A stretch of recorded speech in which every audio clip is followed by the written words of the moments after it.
This is The Ramsey Show. You can be intentional about your character. You can have money and a career.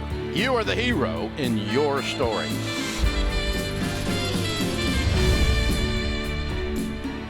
Live from the headquarters of Ramsey Solutions, broadcasting from the Dollar Car Rental Studios, it's The Ramsey Show, where debt is dumb, cash is king, and the paid-off home mortgage has taken the place of the BMW as the status symbol of choice. Ken Coleman is my co-host today here on The Ramsey Show, Ramsey personality, best-selling author, and author of the brand new book that launches tomorrow, From Paycheck to Purpose.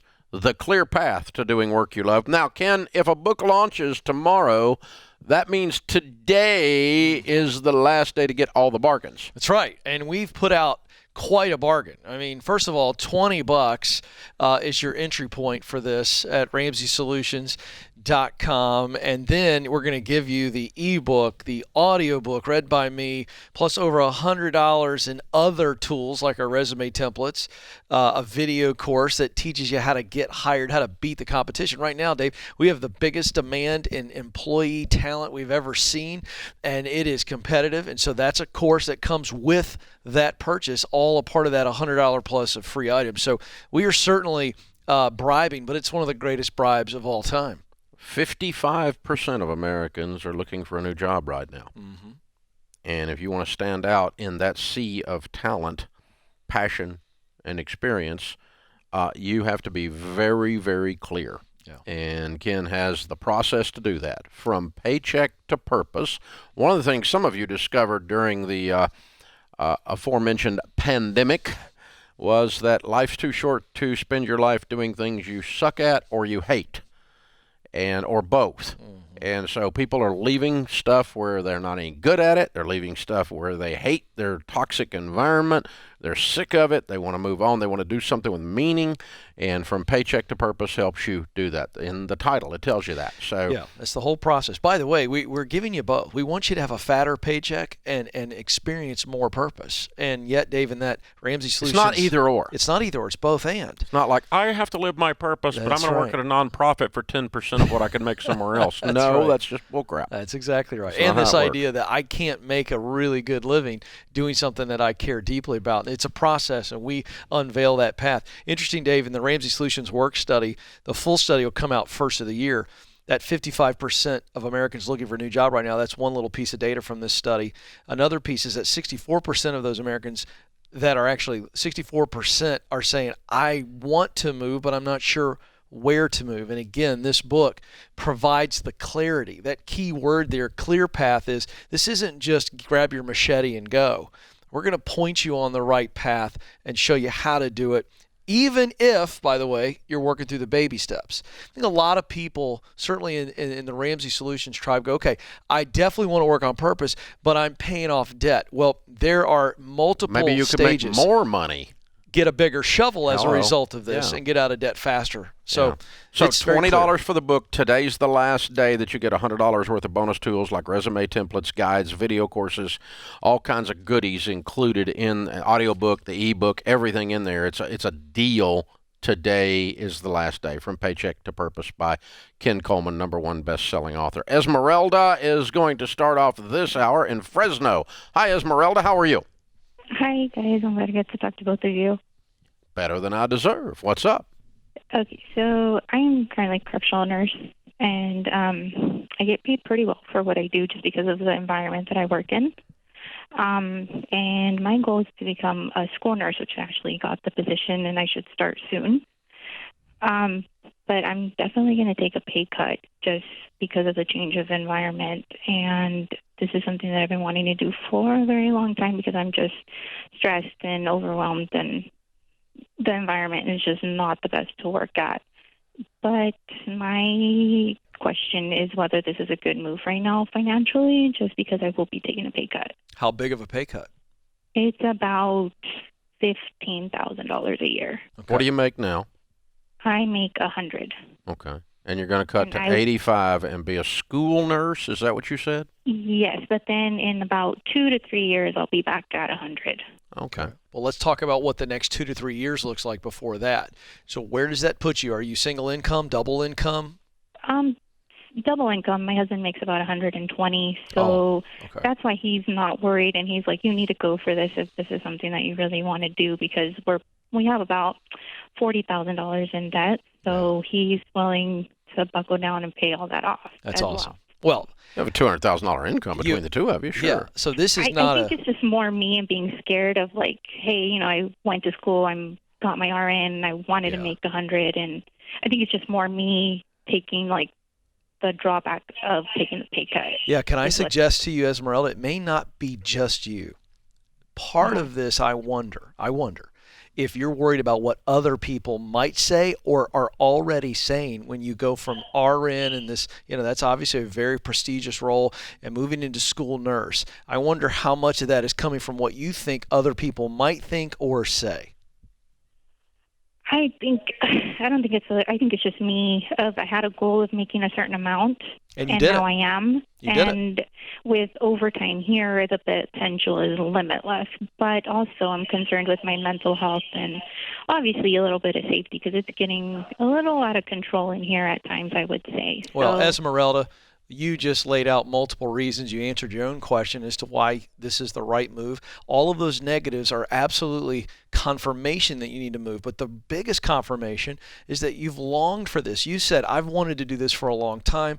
Your husband is on board. That's a fantastic position to be in financially. This is not going to be that big of a hit. You're still going to pay off that debt, and you're going to be happy, and you're going to be fulfilled.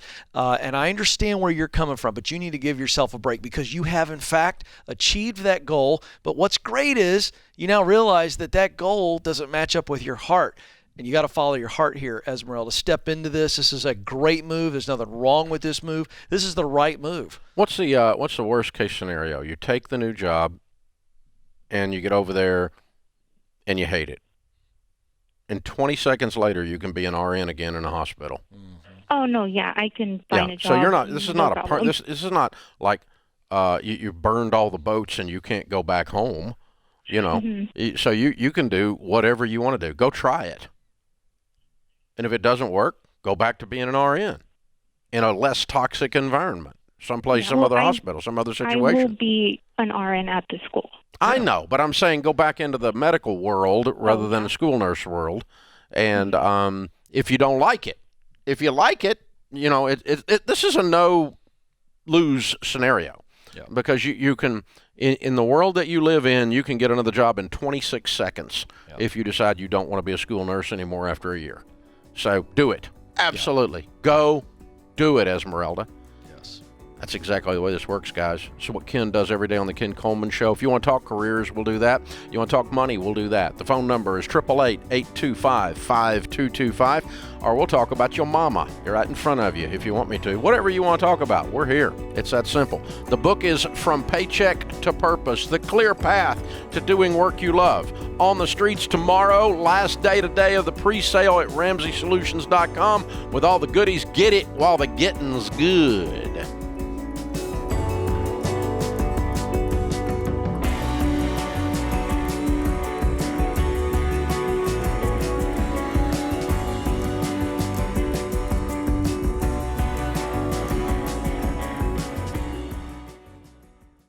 Stop paying your overpriced wireless provider and switch to Pure Talk.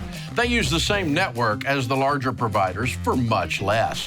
For just $30 a month, get unlimited talk, text, and 6 gigs of data with no contract.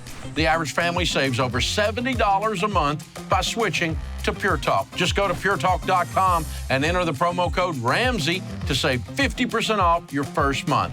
Pure Talk, simply smarter wireless.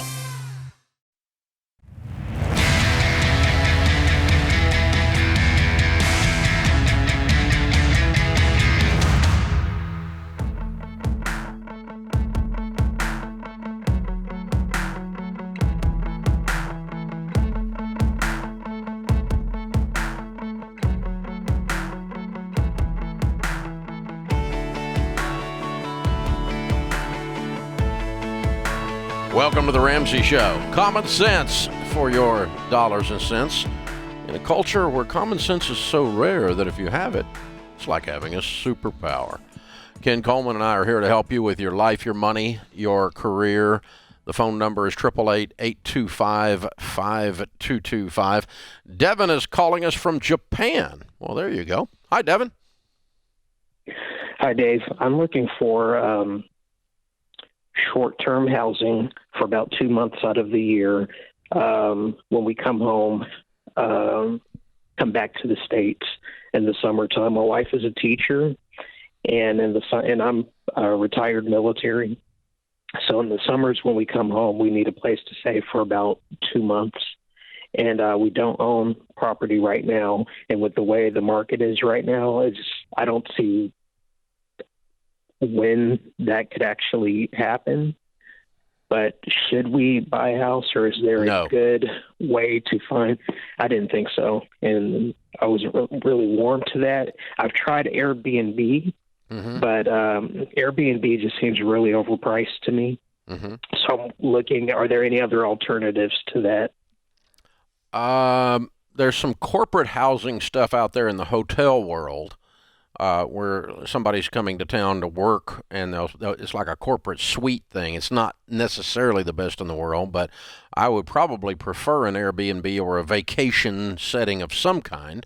And it just depends. You know, what I've done on not Airbnb, but on vacation housing is, and I did it not long ago, I negotiated with the owner.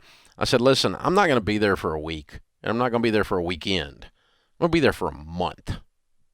Now, you don't have to change anything out. You don't have the labor. You don't have the turnover. You don't have somebody tearing up your stuff. This was a luxury property. I'm going to be there a month. I didn't stay the whole month, but Sharon did. So I had to come back and work. But anyway, so we rented the thing, and it was, in effect, like an Airbnb type thing. It was a luxury vacation rental, and I just negotiated with the guy. Now, I got to tell you, the first 3 people we went at said, no, we want full price. And I said, well, you're not the one then. And because guess what? There's 3 more down the street, and I'm going down the street, down the street, down the street until I find one. And I think that's what you're looking for. So you may have to get something that's not your first choice, but I think you shop around in that world and you go at it with, this is a 2-month deal. It's not a weekend rental. And you should get a different reaction. If you put your shoes on the other feet, what I was doing, I was saying, I mean, wear the other guy's moccasins. If I had a vacation rental up, I would do a deal that way. Sure. Yeah. Because I'm getting I don't have to screw with it, right? And somebody's not, I don't have the wear and tear of 3 bachelorette parties versus a stable family, coming in and out of there. Which nothing will tear up a house like a frat or a bachelorette party. They'll just tear up anything. Right. So wild. Yeah. Crazy. Yeah. It just depends here on his situation too, where he's staying, where they're coming in. Do they have any community where they come back to for a small amount of time? I mean, putting the word out too. I wouldn't overlook the idea of like putting the word out, saying, "Hey, here's our situation." Rates can be really high on these vacation homes. Talk to some local pastors. If your mom and dad are in a church in that market, or your brother's in a church in that market, tell them, check with their pastor and say, "Hey, my brother."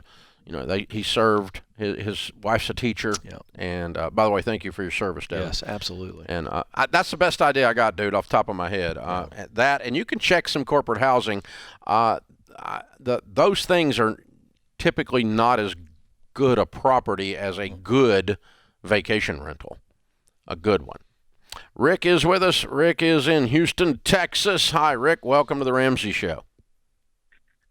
So I recently lost my job. I was on step 3D, so I had $10,000 in my savings for my emergency fund and $17,000 in my separate savings. I was saving up for a house fund. If I need to start pulling from my savings before I'm able to land another job, should I be pulling from the house fund and leave the emergency fund alone, or should I be pulling from the emergency fund itself? I don't think it matters because you could rename either one of them at the drop of a hat, right? Well, I guess I didn't think of that. Yeah. Yeah, it's just $27,000 we've got between us and problems, and so. Right. But I probably philosophically would start with the house fund. Here's the thing, though. I really don't want you to tap it at all. Yeah. When did you lose your job? Friday. From what? Why? There was a training incident. I was training a guy, and there was an undercharge in one of the units, and they terminated both of us. Okay. All right. What kind of work are you looking for? I'm a process operator in the chemical field. Okay. In your area of Houston, Texas, I'm assuming you've done a cursory check. What kind of jobs are open? Is there a lot out there, or is it a little bit tougher? Yeah, typically they do the most hiring in the spring, but there's a few here and there that'll hire at this time of year. It's just, Well, and they probably are shorthanded right now. Right. You probably got some people that normally would hire in the spring, but they've got some empty seats. Yeah. Right. What kind of money were you making? I was at base salary at $95,000. Yeah. I'm with Dave on don't touch it at all, and I'll tell you why. Wall Street Journal headline over the weekend. Companies, it said something to the fact of no experience, no education, no background check required. That was the headline. And that's where companies are right now. And we're talking about big time companies. And so I just think that the market is so hot in the interim while you're applying and you're making the connections and getting interviews. Dude, you could be making somewhere between $15 and $20 an hour just to kind of keep things going. I just wouldn't touch that account. I don't think you need to. I think you're going to start making some money by Friday. Yeah. And while you look for this job, and I think you'll land a job in 2 weeks. So I don't think you're going to end up touching it. But you can make $15, $20 an hour doing almost anything right now because there's such a hurt in the market. Yeah. And it may not be what you want to do, but rather than mess up your house fund is what I want to do. Sit on my butt at home and mess up the house fund. No, I'll go do something else, something unpleasant that I didn't really sign up for until this gets solved. But I think you're going to land something if you'll get on this really, really fast. So Ken, the first thing he should do in his job hunt is what? First thing I want him to do is look at what's open out there, and then he immediately goes, okay, who do I know? I'm looking at the connections. Proximity principle. Because he's got experience and skill.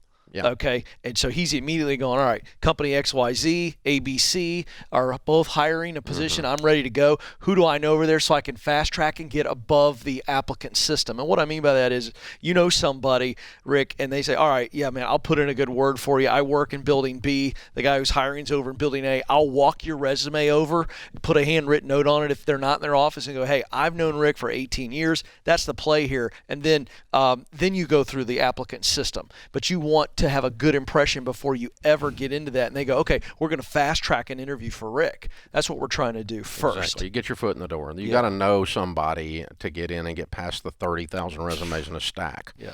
And the book he's referring to, the concept he's referring to is the proximity principle. It was a #1 bestseller. Rick, I'm going to send you that.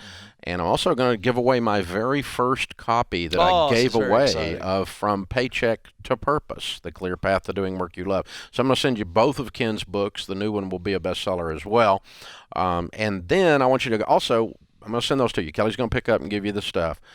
But go to his website and download all of his free downloads on resumes, on letter writing, on the things you do to get your foot in the door. Do not just go apply for 8,000 positions at monster.com and be surprised nobody called you back.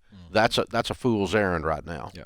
And let me tell you why that advice that I gave is also so vital in this situation. It doesn't sound like there's an ethical issue here, but the fact of the matter is Rick was terminated. And yet we still have a super hot market, and people are okay with that if you own it. Don't try to do a politician spin on this stuff. If it comes up, own it. Own it with confidence. Humility, I learned from this, is a good thing. I totally get it. Don't throw the old company under the bus. Here's how I can help you win. I'm ready to go. Don't ever try to just kind of cover that stuff up. Well, when I asked him, he gave the perfect answer. He gave a great answer. It was not emotion. It was not throwing the other company under the bus. He was not a victim. That's correct. It was very clear, very concise. And that's the exact answer you ought to give up front in any initial interview so that no one catches later and goes, well, why didn't you tell us about this? No, tell them right up front. Bust that down and move on. Move on. Move on. Move on. This is The Ramsey Show.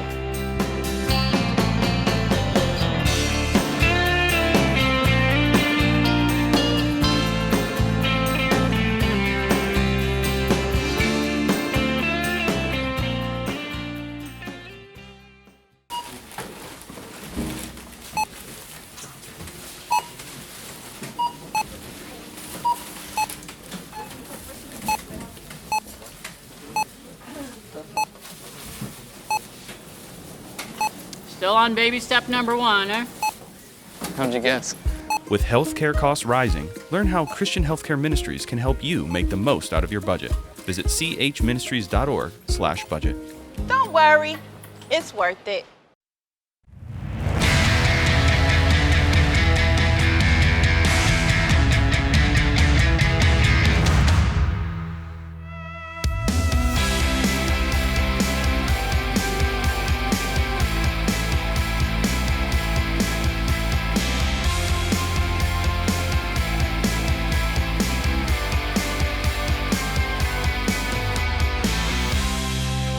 In the lobby of Ramsey Solutions on the debt-free stage, Kyle and Brenda are with us. Hey, guys, how are you? Good, how are you? Welcome. Where do you guys live? Delano, Minnesota, just outside of Minneapolis. Wow, and all the way to Nashville to do a debt-free scream. How much have you paid off? $572,383.41. Wow. How long did that take?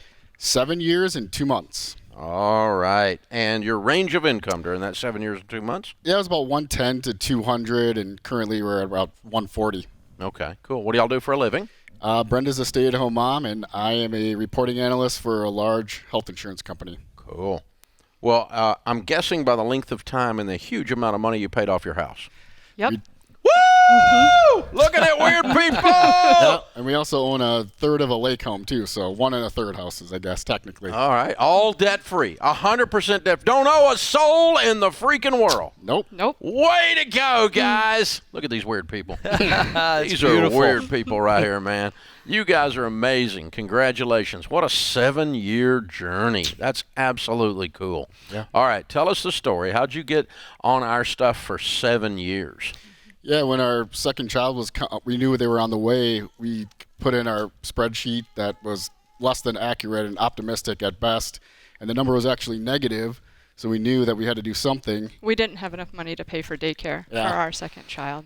And so we naturally, I think we went on Facebook, and then when the student's ready, the teacher will appear, and someone posted something about it, bought the Total Money Makeover, and I persuaded Brenda to join in the fun. So a lot of persuading, but I'm glad he did.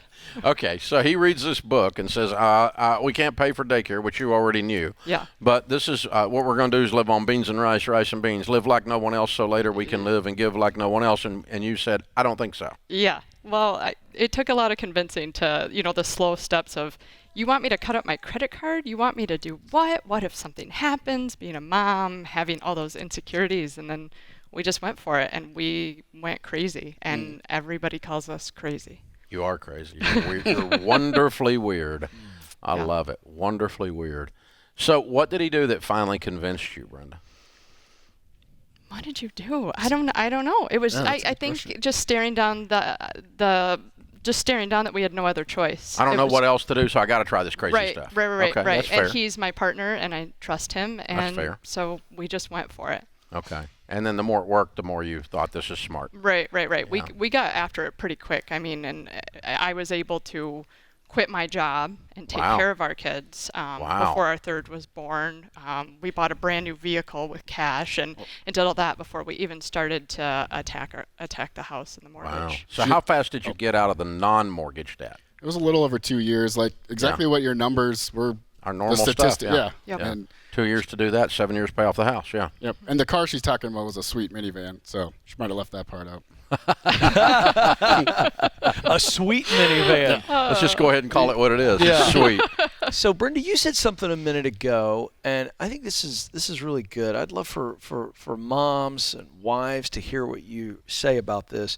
When he first approached you about this, you were like, wait a second, I got to cut up the credit cards?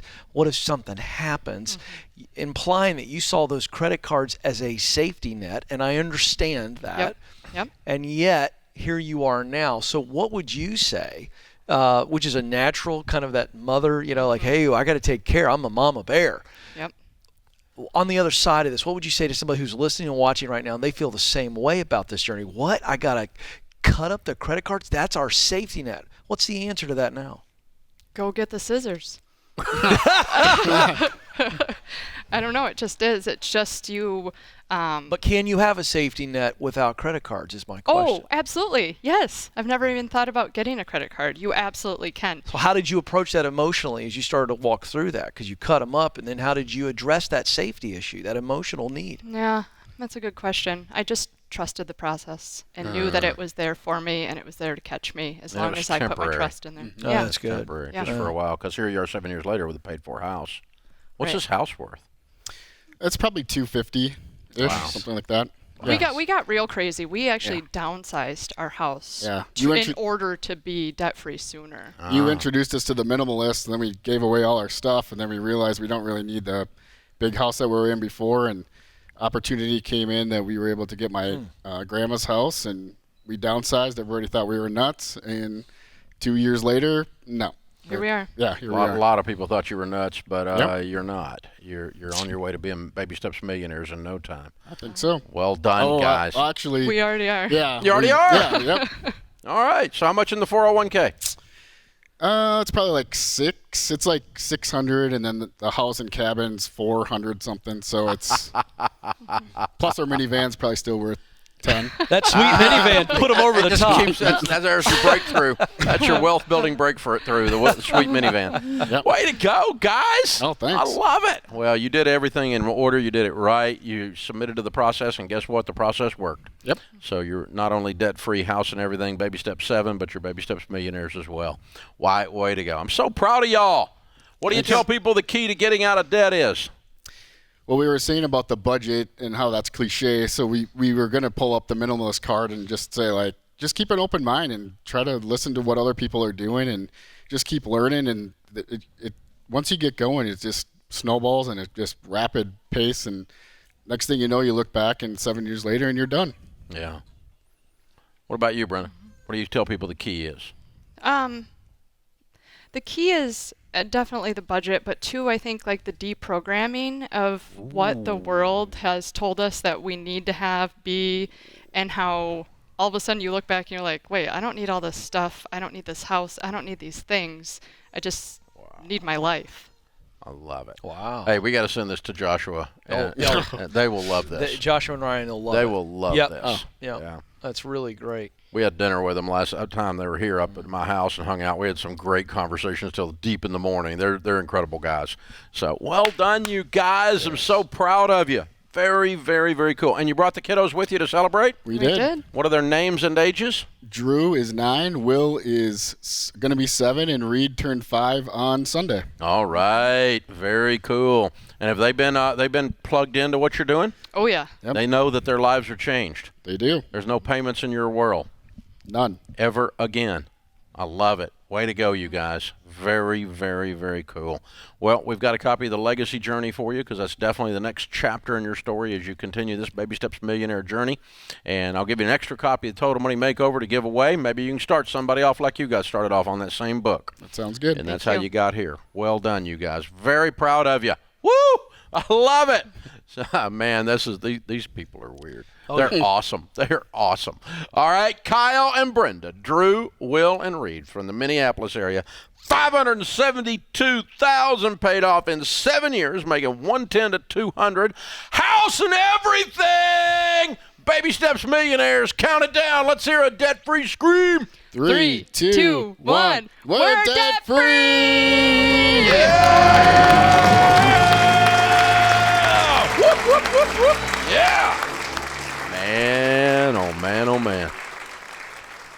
Ken, when you have a clear path, and the stuff she said, I love the phrase, submit to the process. Yeah. She said, deprogram from the culture. Big word. Because the culture's idiots. That's right. In almost everything. That's right. Almost any area of life, this culture has lost its mind. So deprogrammed from that, doing your own thought, your own independent critical thinking. My good friend, one of my best friends is a pastor. He says, don't let the world teach you theology. Talk about deprogramming, right? And so, you know, where are you getting your truth from? What are you dialing in on? Are you believing all these broke people? Are they giving you advice about money? Because they talked about how many times somebody thought they were crazy, but look at crazy. Look at crazy now, baby. Crazy rich. I love it. This is so fun. This is The Ramsey Show.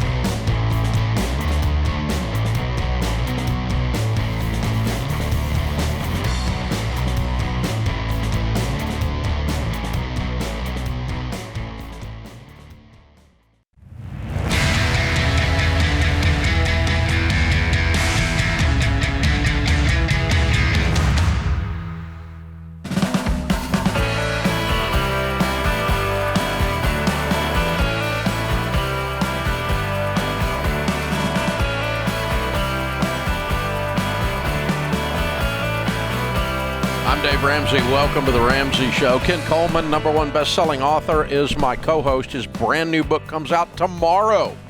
From Paycheck to Purpose, The Clear Path to Doing Work You Love. The baby steps are a clear path to becoming a Baby Steps millionaire.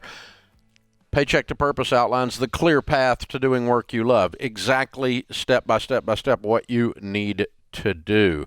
If you want the goodies, all the pre-sale items that go with it, order it today and you get an extra $100 worth of stuff that you won't get tomorrow, all for the same $20. Not a bad deal. Our question of the day comes from Blinds.com. They have a 100% satisfaction guarantee. That means even if you mismeasure, you pick the wrong color, they will remake your blinds for free. You get free samples, free shipping, and with the new promos they run every month, you'll save even more. Use the promo code Ramsey to get the best deal. Today's question comes from John in Indianapolis. I have a high-stress job that pays $230,000 a year. In addition to dealing with aging parents, teenagers, and the pandemic, the job is wearing me out, and it's having a negative impact on my life. I've been offered a new job where I'd take a $30,000 to $40,000 a year pay cut with the same company, but the work is invigorating and entrepreneurial.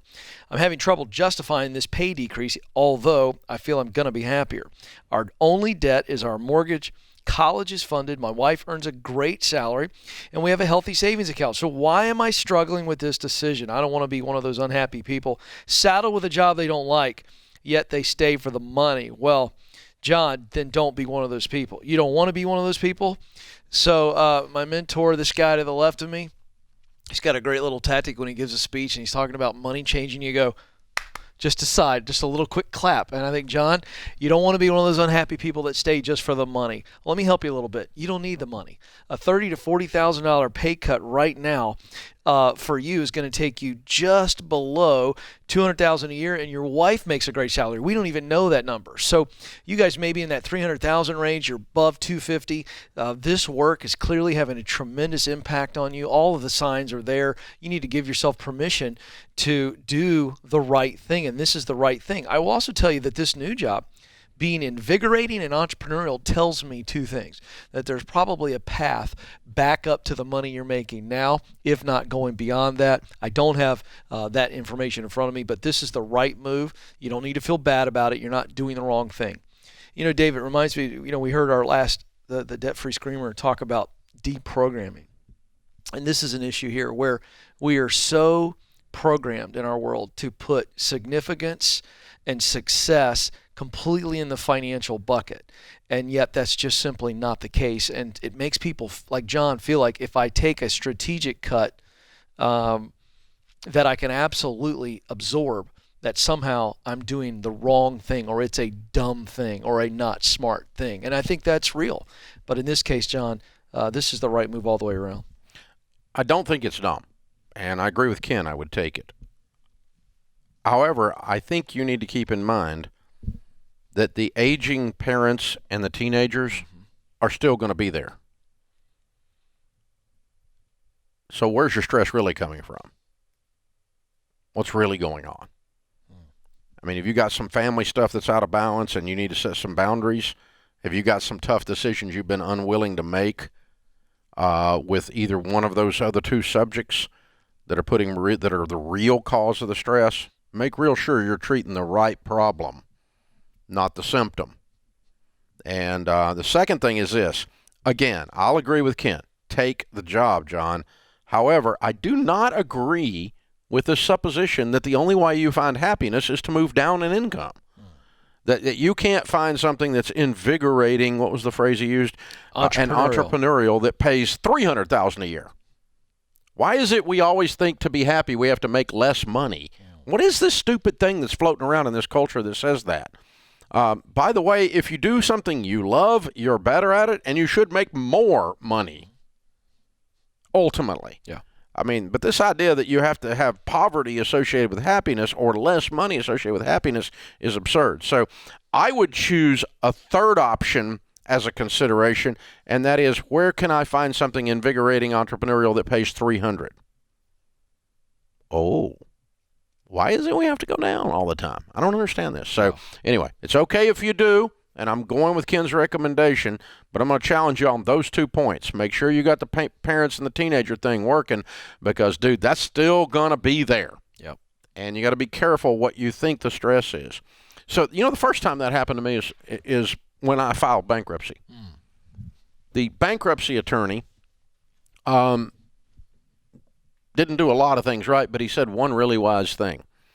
He said, because you're under this tremendous weight of debt, which feels like he feels, right? You got this overwhelming anxiety over the top of you, and to where you're like something standing on your chest. I can't breathe.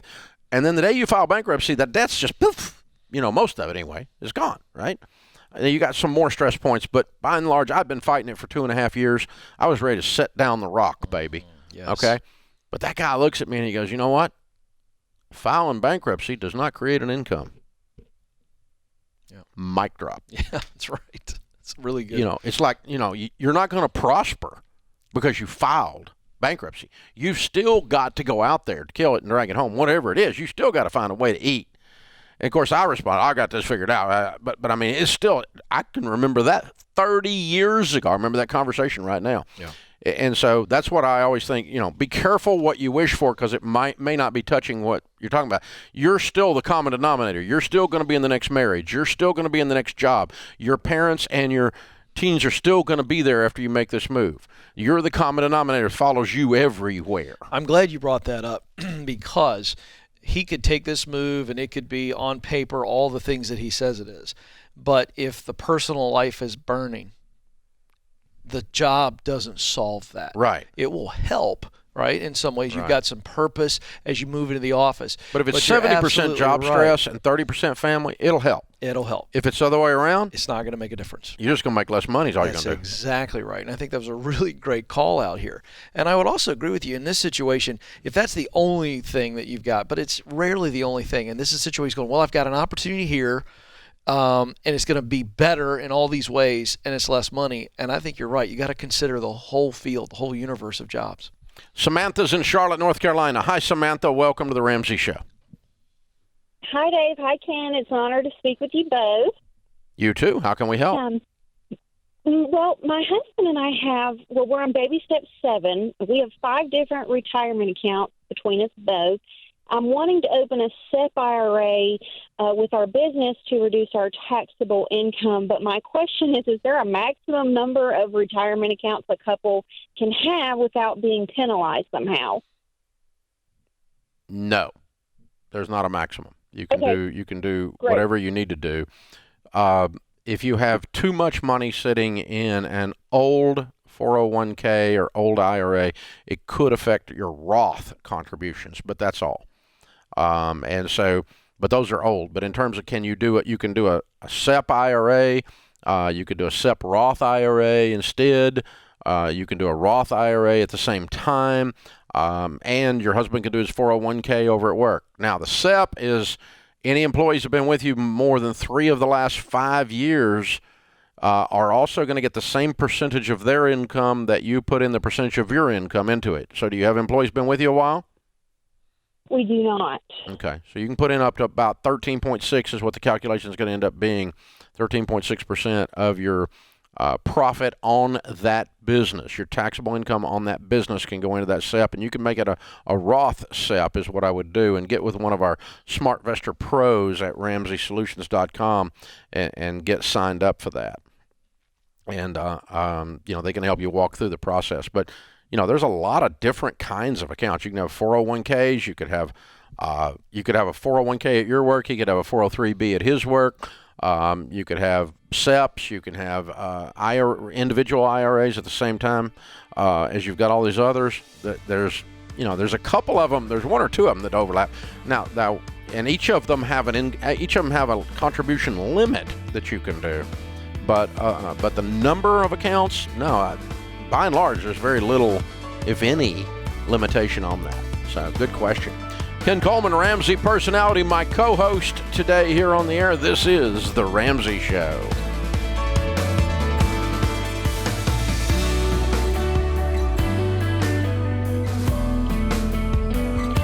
Have a friend or family member that needs a daily dose of Ramsey advice in their life? Let them know about the Ramsey Call of the Day podcast. It's a quick hit of advice about life and money in under 10 minutes. Check out the Ramsey Call of the Day podcast wherever you listen to podcasts.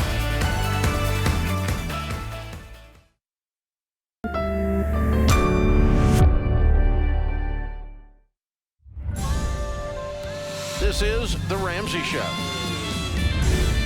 You can be intentional about your character. You can have money and a career. You are the hero in your story. Live from the headquarters of Ramsey Solutions, broadcasting from the Dollar Car Rental Studios, it's The Ramsey Show, where debt is dumb, cash is king, and the paid-off home mortgage has taken the place of the BMW as the status symbol of choice. I'm Dave Ramsey, your host. Thank you for jumping in. The phone number is 888-825-5225. That's 888-825-5225. Ken Coleman, Ramsey personality, is my co-host today. Today is the last day to order his new book, From Paycheck to Purpose, The Clear Path to Doing Work You Love, for $20. And get $100 worth of pre-sale items thrown in. All kinds of goodies there. You can get the video course, guides, templates, resume templates. You can get the audio book and the ebook, all included. The pre-order ends tonight because the book goes on sale in bookstores and around America all day starting tomorrow. And all of you that have pre-ordered the book, they will all ship this week to you. So you're going to be getting them as soon as possible. We've been able to work through the pandemic paper shortage and got the books out. No question. Got them out into Target and into Barnes and Noble and into that fine French store and all those places, right? And all the places great books are sold. And, of course, Amazon has them, and, of course, Ramsey Solutions has them.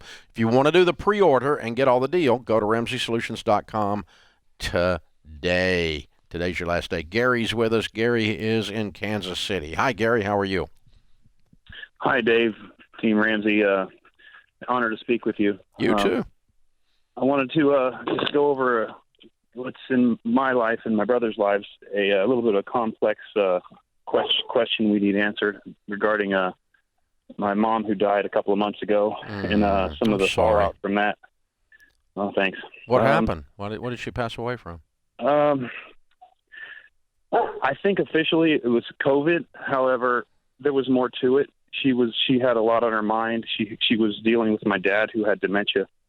She was lived a life of service and entertaining for us, and just provided a life that she was a very joyful person, and a lot of friends, a lot of great relationships she had established, and we were just blessed for her. A couple of weeks ago, you mentioned what we inherited from our parents. A big cash nest egg and all. Maybe that's not so good, but instead is better a work ethic, and I think we got that from my parents. God bless them. Amen. Anyway, we miss her fiercely, and so it's sad. Part of it's so that's joy, but there's a sad part that we're trying to work through. She was scammed the last 2 years of her life, pretty, and she bought into it pretty deeply. And we were sort of tracking it, but not not as close as we should have. As I'm remote from her, I have some Mega Million scam or something got into her head, and she was very concerned about providing some kind of inheritance for us. Is your dad still alive? He is, and yes, he's with us, and my middle brother is really stepped up, and he's doing Dad, basically taking the place of what my mom was doing. So did she lose all of their assets? In a word, yes. Okay. She sold a house about a year and a half ago. All the proceeds spent and there's nothing left but debt.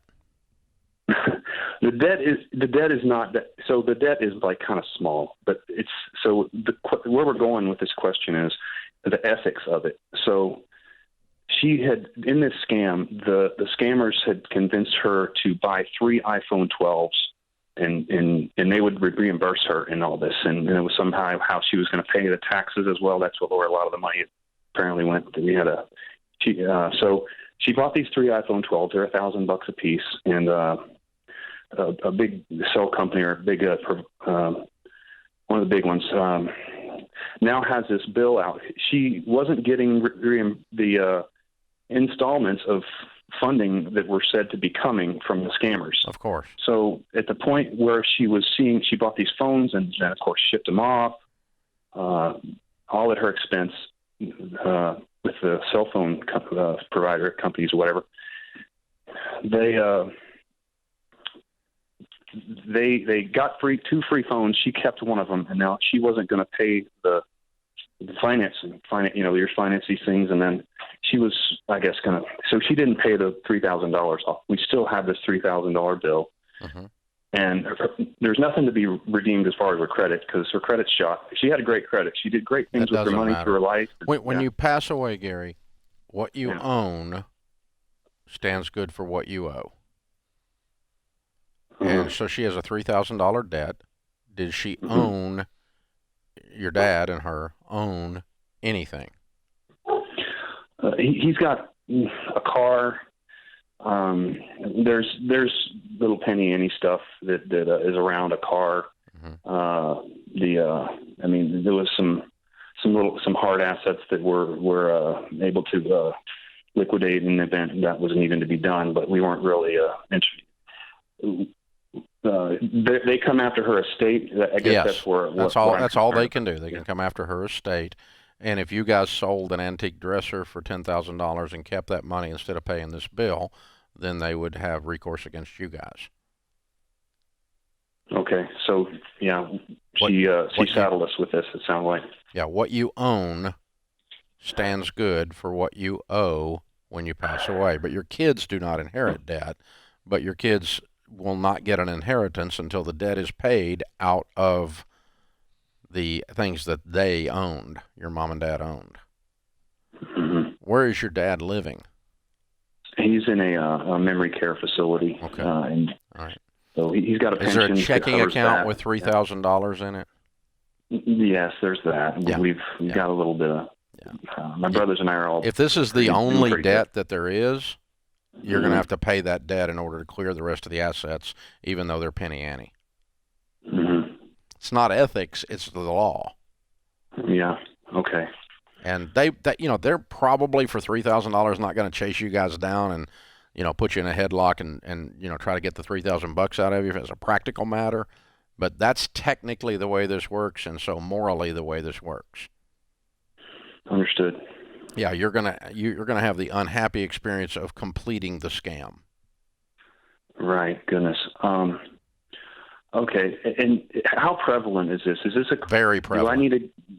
Do I need to get, as I retire from my military career, should I go into detective work and cyber and regarding trying to protect elders from their finances? The only problem is the people that would be paying you are broke because they've been scammed. But yeah, it's pretty prevalent. That's a pretty standard, the iPhone scam, that whole thing, that's fairly normal. We hear it, sadly, more often than we should. And, it's pretty prevalent. But I don't know whether you can make an income doing it or not. That's a whole nother discussion. This is The Ramsey Show.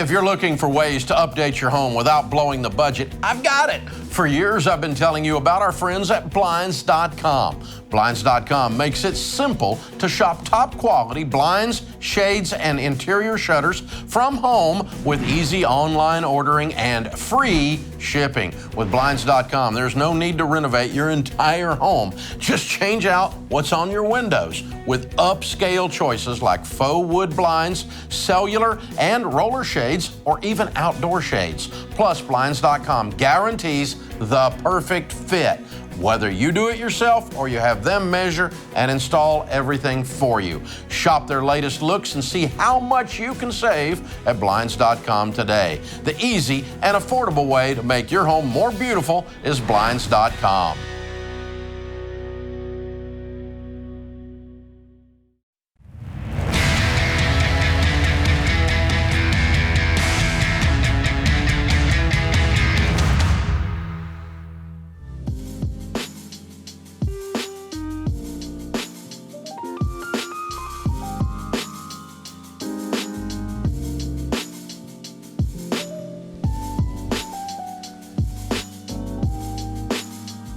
Ken Coleman, Ramsey Personalities, my co-host today. Open phones at 888-825-5225. So if you suspect that a loved one is being scammed, suggested steps? I think you have to have a sit down with them and say, hey, I think something's fishy here. Can we dig into this? And try not to put them on the defensive, but ask some questions, dig in, do a little bit of your own version of a private investigator and dive into it, and then show them, hey, this doesn't seem to make a lot of sense. And many times they just need somebody else to kind of look at it and go, hey, this doesn't seem right. And I think that's the first thing I do. And if it's not right, I'd say, hey, this is a bad idea. We're going to get you out of this. Let me help. Mm-hmm. You know, because I think there's a certain amount of embarrassment there. Oh, always. Think about that. You know, so go in a little easy. I'm trying to put myself in the shoes of talking to my father. You know, if he were to have that situation, and I'm going to have to come in there and not embarrass him, not make him feel like he was totally duped, make the bad guy, not them the bad guy. That would be my approach. That's exactly right. That's exactly how you do it. And it's really not hard to research these scams. That's correct. A simple Google search will pop up in front of you, and, Mega Millions scam, Spanish letter scam, Nigerian letter scam. There's several versions out there. And the people get sucked into all kinds of different things. And if you have enough information, where there's cell phone and Mega Millions, as both mentioned, all you gotta do is type that in, and boom, it'll pop up, show you exactly what they're doing, how they're working it, what's going on, and then you just can send that link and go, listen, this is what's happening to you. Yeah, let's get you out of this. And so, you didn't do anything wrong. No. You were just trying to leave an inheritance. What a horrible motivation. It's unbelievable. But the number of times I've seen people, in the name of leaving an inheritance to their children, get into stuff they should not get into is, over 30 years of doing this, it's all the time. Oh, I'm sure. Bad financial products, real straight up scams like that lady got scammed, but all in the name of, I want to leave the kids something, which is a misguided thing to start with. The most important thing you can leave them is to not do that kind of stuff. I've learned this, if it's too good to be true, it's almost always too good to be true. And if it smells fishy, there's fish involved. I mean, come on. True. That's true. If you think, I got a bad feeling. You know why you got this just felt weird. You know why it felt weird? Because it was weird. Oh, yeah. That's why it felt weird. Yeah. And trust yourself, Yeah, I'm glad you said that. So, I'm a big nerd and I read a lot. I'm reading a book right now by a physicist. And it's legendary. You talk about Sharon, Dave's wife Sharon. She's got incredible, great common sense. And you always talk about that feeling. You say it in the way that I can't say it, but you can say it. It's pretty feeling. There it is. There it is. And but there's actually, the physicists have done research on this. Real quick, they put heart monitors on world-class grandmaster chess players to find out if that gut feeling, is that a gut feeling, or is it actually tied to the same mechanism that we kind of say, well, I logically thought through this decision. Long story short, the grandmaster chess player's heart rate spiked every time in the match before they made an incorrect move. And the conclusion was that gut feeling That's actually your brain sending a physical response to your body, and your heart is warning you. Don't do it. Don't do it. And so I just wanted to point out that when you have a bad feeling, don't put that off as a gut thing, as some mysterious thing. That's your brain and your body combining to go, stop. Yeah. But I had a weird feeling about him. You know, that's because he's weird. Right. You know? That's just, you know, that's the thing. It's just trust yourself. Yeah. And, you know, because you know that about 20 times while that lady was sending off that money of those cell phones and selling her house to do this, that she had those things. You know she had an inkling that this was wrong. And so the way you can step in is to tap into that and say, you got to trust yourself. Because yourself is telling yourself, this is a bad deal. This is a bad thing. Trust yourself. And I used to say, trust your gut instinct. And my friend who's a pastor said, that's not your gut. That's the Holy Spirit. Don't call the Holy Spirit your gut. I agree. So trust God's Spirit that's in you, which will speak to you and say, don't do it. Yeah, that's it. Yeah, and your body is... sounded more like a demon than it did God's kind of did. But, hey, that's kind of what we have to get rid of sometimes, right? Alex is with us in Minneapolis. Hi, Alex. How are you? Hi, I'm doing good. How are you today? Better than I deserve. How can we help? Hey, so my husband and I are both about 30 respectively. We make about $200K together. We have a little baby, just one kid. We have no debt. We are investing in full. We tithe in full, etc. We also have our 6-month emergency fund saved up, and we have a little bit of extra money. Well, I'd say we've got about $40,000 on top of our 6-month emergency fund that we're not really sure what to do with. We were thinking about putting it into our house to pay against the principal. Yes. But we only plan to be in the house for another 3 years or so. Doesn't matter. Should Pay we it off do anyway. that anyways? Pay it off anyway. Pay it off anyways? Fast as you can. Okay, we can do that. Yeah, you should be putting no more than 15% of your income currently into retirement, and you should be saving for your kids' college. And every dollar that you have beyond that, after having a reasonable life, because you're at a good stage of this, goes towards the house. That's what we call baby steps 4, 5, and 6. Now, when the house is paid off, then I would go back and I would max out retirement. But until then, I want this house paid off, because we've discovered in our study of millionaires, the largest study of millionaires ever done in North America, that the typical millionaire, the first $1 million to $2 million worth of net worth that they gain is from a paid-for house and a funded retirement. Okay. Not one or the other, it's both. That makes sense. We thought that was going to be the answer. We were just nervous about it. It's okay. It's okay. Here's the thing. You're not going to lose the money by paying the house mortgage down, because if you do sell the house within 3 years, which you're anticipating, they're going to write you a check at closing. All that money comes back out. Yeah. So it sounds like you recommend that over, we're planning to move and we know where we want to go next by buying a piece of property. So do you recommend paying the house instead of putting money on the property right away? Yep. Yeah. Okay.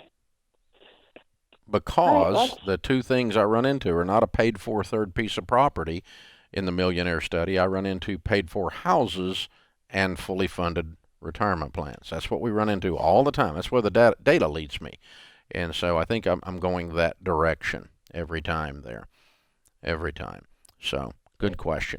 Dave, what's the emotion there? Because they're amazing. What an unbelievable great couple. Job. So they've done such a good job. Yes. What's the emotion there? Where does that come from on that? What's behind that? This is a person who's very smart with their money. Should I put that $40,000 into the house when I'm moving in 3 years? What's causing that to think, oh, we don't know if that's smart, is what she said. It feels like it's trapped. It feels like the money's trapped. Okay. Can't do anything with it. It's in now in the house. And that makes sense. By the way, that's also a good thing. Right. Because you don't accidentally buy a bass boat with it. You know. Oops. Oops, there's a bass boat in the driveway. That is true. Yeah, and so when you trap it in there, but it does feel like, ooh, I can't get it back out. I can't get to it. That's good. And that's why, you know, someone who's that smart, I still remind them, even though I know they know this, that they're going to get their money back out of the house when they sell it. Because you need to emotionally feel that, oh, it's not really gone. I'm just storing it there. That's good. Storing it as opposed to it being stuck. It's not stuck. It's stored. Ooh, yeah, and it's got a lock on it and a key on it, but it's stored. Open phones here at 888-825-5225. Today is the last day to order Ken's brand new book, From Paycheck to Purpose, The Clear Path to Doing Work You Love. And you can order it today and get for $20 and get $100 worth of extras, including resume templates, video courses, guides, resume guides, and the audio and the ebook, all included if you order it today. If you order tomorrow for $20, you will get the book. Today, you get all the other stuff. Yeah, move on it. Tomorrow's launch day, so get on it while you can. Right at RamseySolutions.com.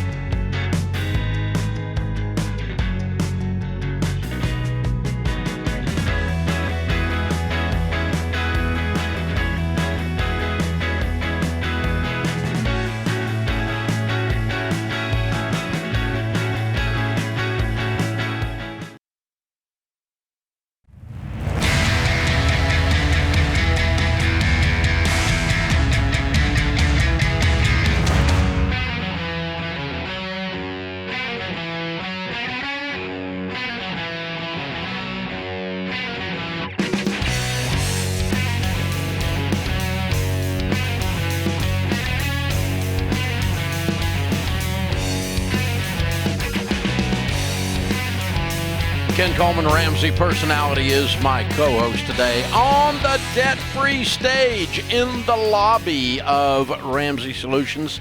Tyler and Melissa are with us. Hey guys, how are you? Doing good. Hey Dave. Welcome. Where do you guys live? So we live in a small town called Trenton. It's near Cincinnati, Ohio. Mm-hmm. It's about 12,000 people in it. Okay, cool. Well, welcome to Nashville. Good to have you. And all the way here to do a debt-free scream. How much did you pay off? So we paid off $49,992. Love it. How long did that take? It took 2.5 years. Okay. And your range of income during that time? About 60 to 70,000, although at one point it was about 40 when I had a back injury and was out of work. What do y'all do for a living? So I'm a sewer pipe inspector at a company called Televac Environmental. And I'm a wedding photographer and a stay-at-home mom. Oh, fun. Good for you guys. So what kind of debt was this $50,000? Mainly my student loans, and then car. Medical bills, credit card debt, just the whole 9 yards pretty much. So how long y'all been married? A little over 4 years. Okay. So 2.5 years ago, something happened, and you start this Ramsey Journey stuff. What'd you do? What happened? So what happened was our church, the Village Church in Hamilton, Ohio, they ended up hosting a Financial Peace University class. And that changed it all. So I just want to give praise to the people, the leaders for that. Mike and Liz Knudsen, like, really changed their lives. Wow. Very cool. So you go in there, and they're announcing it on Sunday morning that there's going to be a class, and you decide to take it. Yes. Yep. We knew the way we were handling our money wasn't the greatest, and we just knew it could benefit our family. And we had a lot of weight from like medical bills when our daughter was born, just a little bit before that. So kind of that pressure, I kind of like pushed us into it. Yeah. Okay, cool. Yeah, there's something about having that first kid, and then there's some bills laying around. You're like, I got to get this mess cleaned up. Yes. Yeah, kind of a wake-up call, huh? Yeah. Way to go. I'm proud of you guys. Great job. Very, very cool. Okay, so what did you do to get out of debt? Tell people what the key to getting out of debt is. So, there's a lot of keys for us. A couple of them was like vision. You know, we had to have a roadmap, kind of figure out where we're going, what's coming in, what's going out. Communal care, right? We had support from community, family, friends, coworkers that would kind of talk to me along the journey. My parents let us live in their basement for a little bit. Her uncle ended up gifting us a car. Wow. You know, and my parents ended up gifting us a car as well. Wow. But a really big one, especially for marriages, I would say, is forgiveness. Like, because you could use the budget as a weapon if you wanted to. And do you know anybody that might do that? Yeah, I've definitely done it a few times. So Melissa, you had to go, no weapon, we're working together. It definitely took a little bit to actually get on train and stuff, but because I love Hobby Lobby, TJ Maxx, Target, you know. There's that. Okay, so a weapon to control Melissa's spending. Okay, I got it. All right. Okay, that works too. That works for me. I'll go with it. Hey, the good news is you got on the same page and started working it together. And so what was the hardest part of this whole process for y'all? The hardest part of the process, I guess, was like the consistent grind. But the truly hardest was like when I was out of work. So I ended up getting a back injury. We were about almost a year into it, and I was out of work for about 8 months. Whoa. Yes, bad back injury.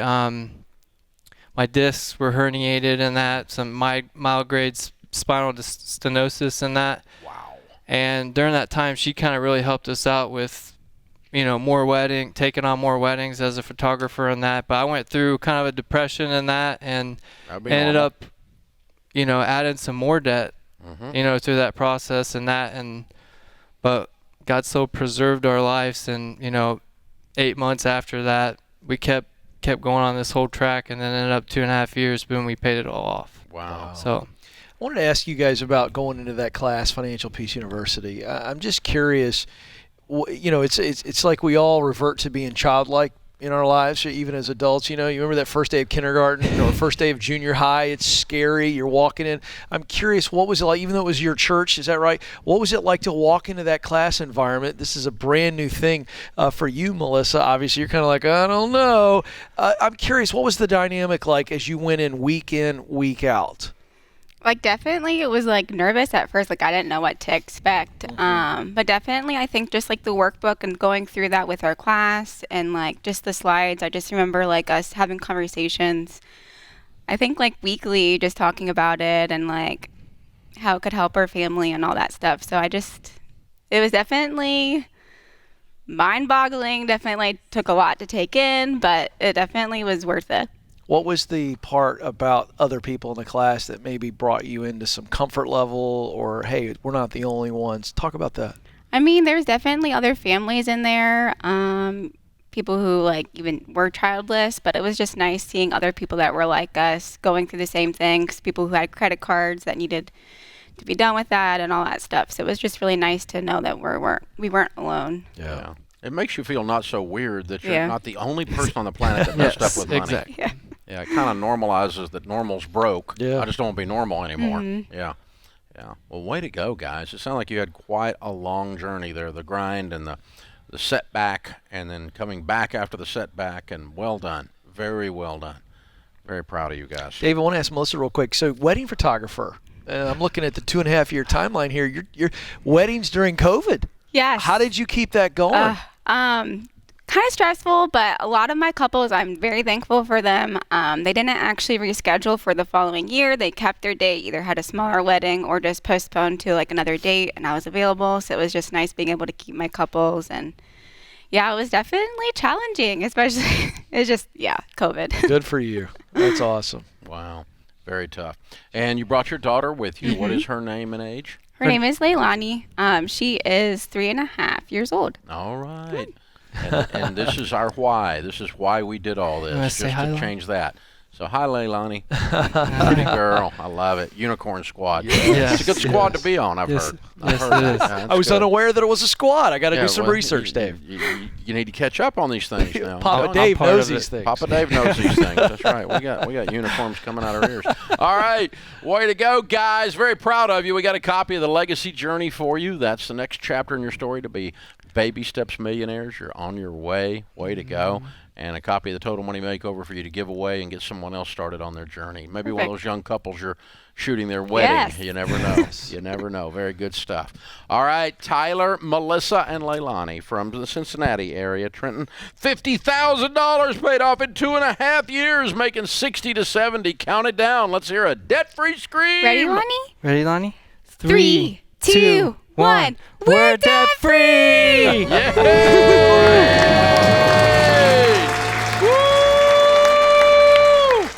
I love it! Man, that's so fun. It never gets old. It never gets old. No. Financial Peace University class taught, Ramsey Plus taught in a local church. Somebody jumps in at just the time that they need it, perfect timing, and boom, here we sit. Things are going the way they are supposed to go. Very, very well done. And that's a great testimony too, folks. If you're considering, you're going, I don't know anybody there, I don't even go to church there, trust me, they're going to welcome you. The people that are the coordinators are some of the finest people I've ever had the privilege to meet in my life. And then you just heard, there are going to be other people in there that have the same stuff you have. There's no shame. It's everywhere. Just go. Most people aren't good with money. Join a community. Most people aren't. Yeah. He said the communal part that's of it. That's right. Family helped them. Yep. They were in a group. That's a big part of the process. It really is. Very, very well done, you guys. Proud of you. This is The Ramsey Show.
Ken Coleman, Ramsey Personality, is my co-host today here on The Ramsey Show.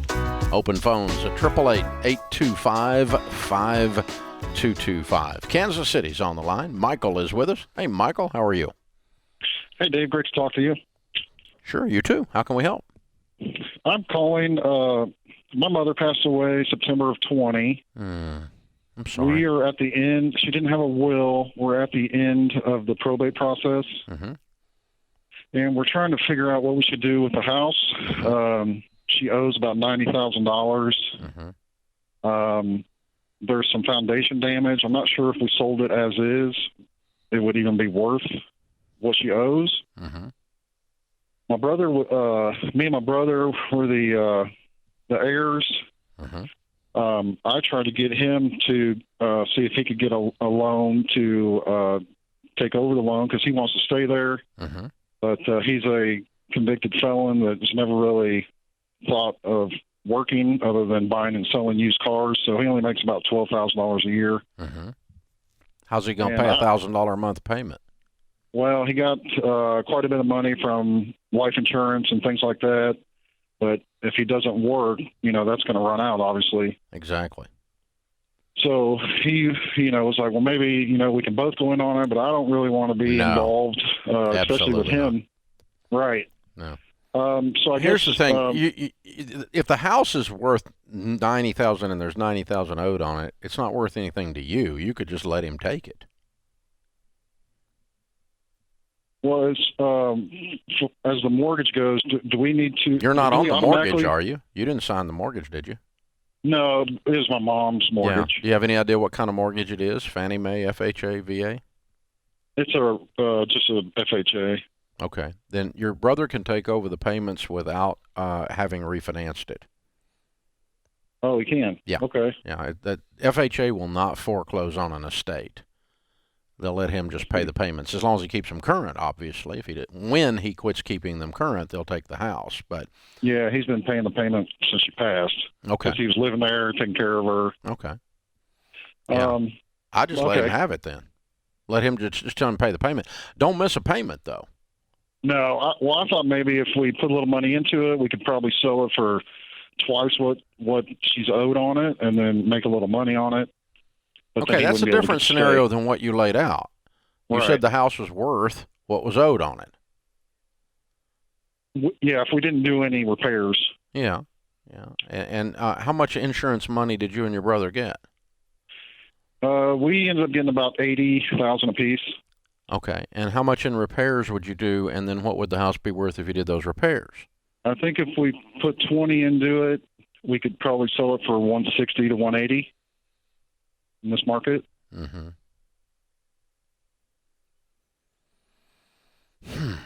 What do you make a year? I make 80, and I'm, married with kids and. Mm-hmm. Okay. And I got my own mortgage and a second mortgage to help my kids go to college, but you got $80,000 in the bank. Yeah. So because here's the thing, your brother would like to stay there. If you guys both put in 10 each of your insurance money, you're going to get that 10 back and another 30 or another 20 or something, right?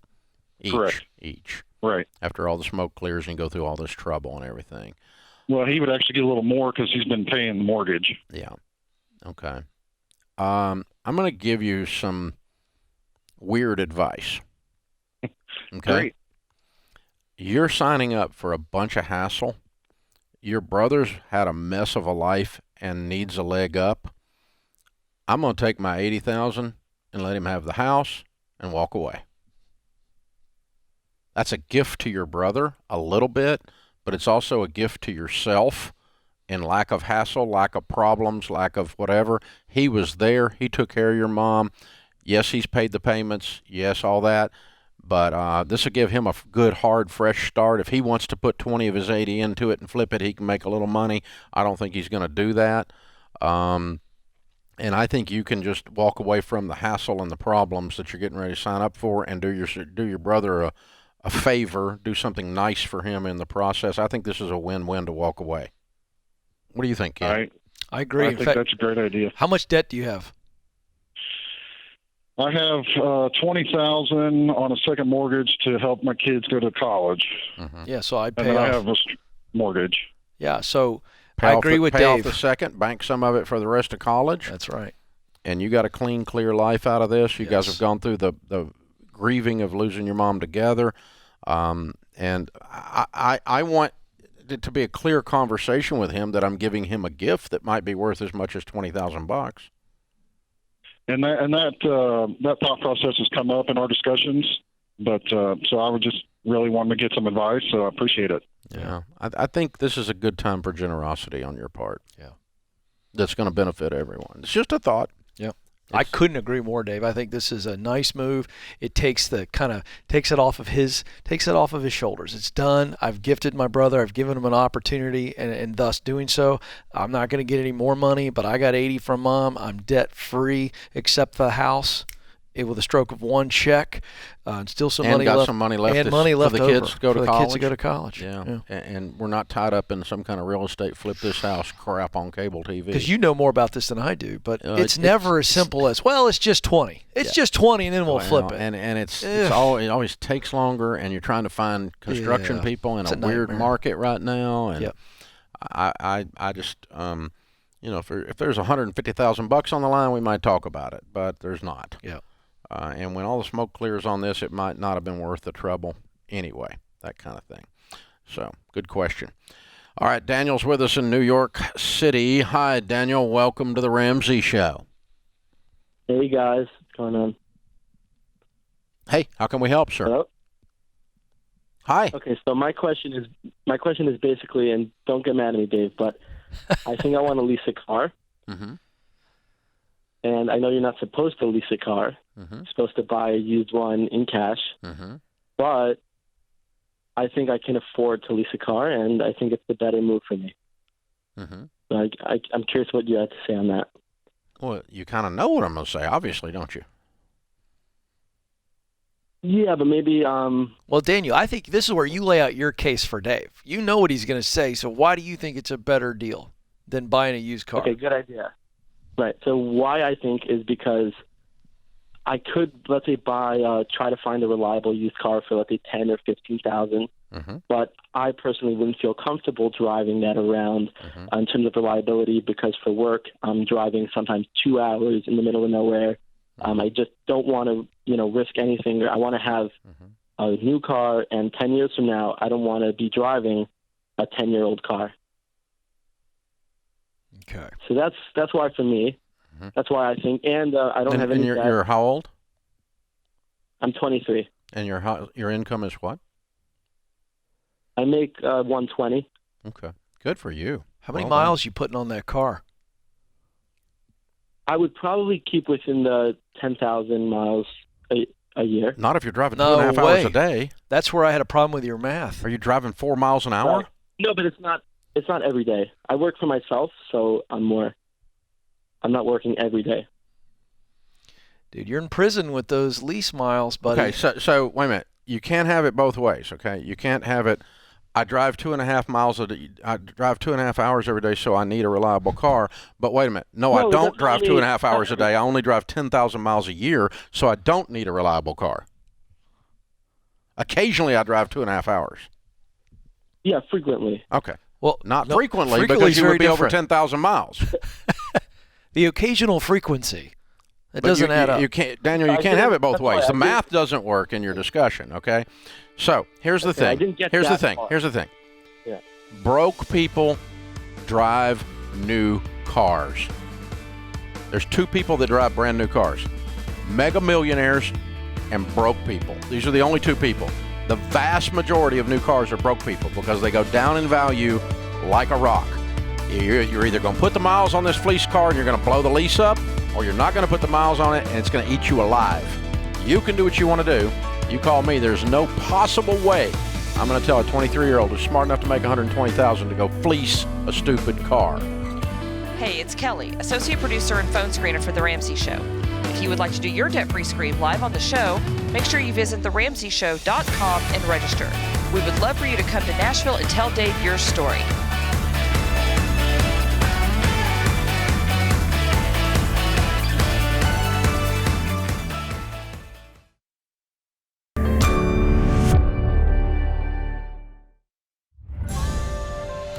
This is The Ramsey Show. You can be intentional about your character. You can have money and a career. You are the hero in your story.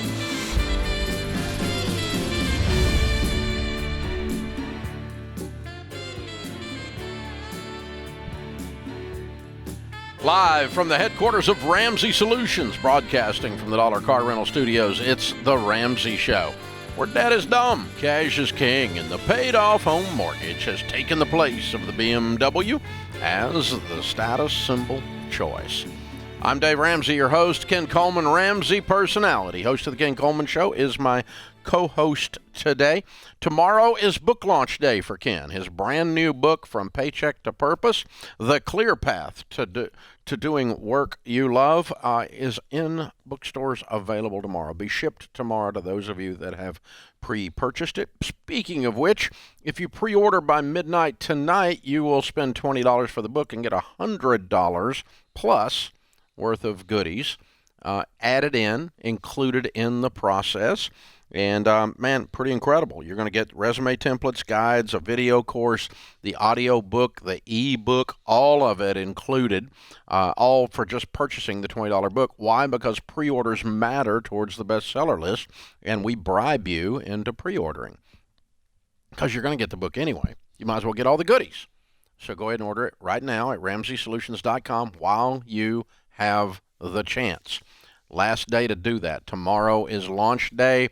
Lots of media and stuff happening this week for you. You're going to be really busy. Yeah, we're excited. We're getting the word out, and we would have never known that the scenario that we sit in now, this great resignation, people considering moving, coming out of the pandemic, moving more than they've ever moved before in their work because they know that there's more there. They want a bigger paycheck, but they also want to do work that has more values attached to it. So it's a very exciting time to see what's going to happen as the world shifts. Certainly the American workforce is shifting tremendously. And so we're excited about it, going to be talking about it anywhere we can possibly talk about it. Yeah. So if you're one of those 55% or so thinking about changing jobs, listen, you don't want to just change jobs. You don't want to go from the frying pan into the fire. More money and I hate my job in a toxic environment. Yeah. You need to be careful what you wish for, right? And so from paycheck to purpose, making as much or more money than you make now and get meaning. Yeah. This is the goal. Yeah. You don't have to take a 50% pay cut to be a happy camper. No. Matter of fact, that's not going to make you a happy camper. Money doesn't make you happy. That's not the point. But the point is you need to get after this. So, hey, Paycheck to Purpose at RamseySolutions.com. Get it while you can today with all the goodies attached. Daniel's going to start off this hour in Knoxville. Hi, Daniel. How are you? Hi, Dave. Hi, Ken. Thanks for taking my call. I'm doing well. Great. How can we help? So I have a baby step 4 question for y'all. So in order to maintain that 25% ratio across fund categories in my IRA, I feel like I'm only ever sinking money into the international fund. The basis in that fund is much higher than the others, and it's growing, right? So every time I deposit money, it's always into that international fund because it's performed not as well as the rest. Is that still the correct way to invest, or am I interpreting y'all's advice incorrectly? Way to go. You're really paying attention. The international category of the 4 categories sucks. I mean, it's bad. It's ugly. And so you notice that. That's a good thing. And what you're trying to do is rebalance your portfolio with your monthly contributions. That's right. I would not do that. I'm fine if a category's sucking if it gets a little bit out of balance, because I'm going to end up with less in a sucky category. Okay. Until it comes roaring back, and then when it comes roaring back. I got so pissed off about this international category underperforming because I've given the same information, and I personally invest that way. My personal 401k is like we're talking about, just 25% into each category. Period. And I don't go back and rebalance. Some people go back and rebalance every year or two. And if you want to, that's fine. It's not the end of the world. But you're not going to usually see a huge change on your results if you do. Now, what I did do, Daniel, just as a side note, because you noticed something that a lot of people haven't really brought up, is that I considered maybe we need to change our advice. Because that category is so bad, maybe we just need to go third, and drop the international. Because it's like a 20-year run of suck. I mean, it's bad. Right. And so what I did, though, I went back with my ELP or my SmartMaster Pro, and I had him run a whole bunch of scenarios, and I told him what I was thinking about. And I said, not only am I thinking about changing mine, I'm thinking about changing, because I'm not going to change mine and not tell y'all. Okay, I think the market's moved, and I think this international category is bad. I was ready to go there. And we ran the scenarios out 14 different ways, and they found all kinds of anomalies and all kinds of things in the marketplace. Because I always look back 30, 40 years. I don't look back just 3 years or even 15 years, right? I want to look back. I want to see how this market moves, how it reacts. And they said, okay, over 40 years, here's what it would look like if you had the international in your mix at 25% going in, no rebalancing. Back to your original question, and here's what it would look like if you didn't have the international. And even though the international sucked, it has offset the other times that the domestic market is turned down. It's shot up because it runs inverse of the other markets usually. Enough times that I actually end up with more money with the sucky category in there, which is weird. So I left I left it in my portfolio, and I did not change my recommendations after running out actual hypotheticals, they're called in that world, and running it out that way. But yeah, I would not recommend to do what you're doing. It's not the end of the world if you do, but I think you're working too hard to get a lame horse to run. And so throwing that extra money on that international. So I just put 25% on everything. And if you want to rebalance or move some around a little bit, if it gets way out of whack, that'd be fine. But I think over a long period of time, the thing will probably pretty naturally rebalance or get close to it. Long period being 20, 30 years, not 2 years. So that's the thing. I have never done what you're doing. I've always done 25% each, period, a fourth each. I've not done it, not rebalanced with the contribution rate in order to get it to catch up. If you do that, you're probably going to be okay, but I think you'll make more money the way I'm talking about than the way you're doing it. I think mathematically that's the way it's going to work. If when you say to him, okay, if you do that, it's fine. I don't think you're going to win, and you explain why. But if someone was going to do that, what would that allocation look like instead of 25? Well, what he's doing is he's putting more than 25% into the international because it's dipping. To try to gas it to try up, to catch yeah. it, try to have it catch up, Yeah. get the balance to catch up, because he's trying to get his balances to be 25% each. So it just depends on how long you've been doing it and how far in the hole that account is. Mm-hmm. I mean, you could put 90% into the international and for it to catch up if you had to, Got it. But I again, I'm not going that route. Exactly. I'm just going to keep plugging along here. Here's the interesting thing.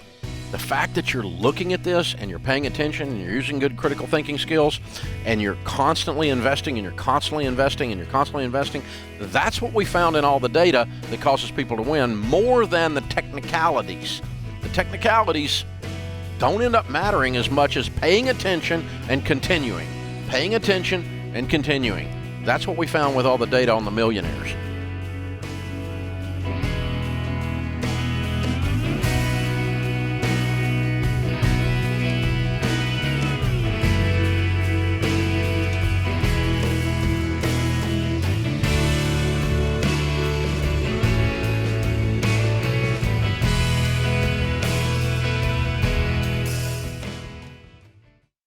If you're considering a career in technology, I recommend Bethel Tech, and I'm not alone. Here's what Brendan said. Before Bethel Tech, I was driving Uber. Within 4 months of graduating, I got a job paying $60,000. About 2 years after that, I got a remote job that pays me $130,000, all thanks to what I learned at Bethel Tech. You could be next. Get started today at betheltech.net and get $1,000 to $2,500 off of your tuition. Again, it's betheltech.net/Ken Coleman.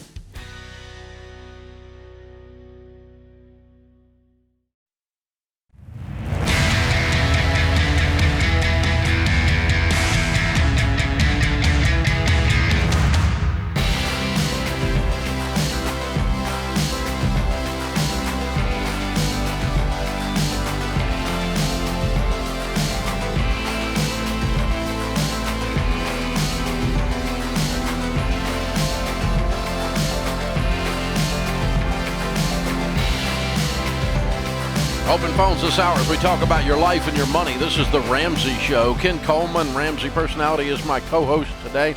Aaron is with us in Charlotte, North Carolina. Hi, Aaron. Welcome to the Ramsey Show. Hi, Dave and Ken. How are y'all today? Great. How can we help?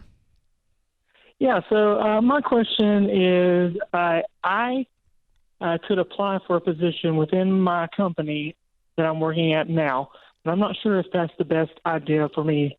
And I'm hoping that y'all could, as unbiased, could help me determine that. To give you a little bit of background, I've been at this company for almost 5 years, and I was promised growth opportunities whenever I was hired. Unfortunately, that has seemed to be a lie. The growth track that I thought I was on doesn't appear to be a viable track for growing. So I was wondering what Ken and you might say about that. Okay.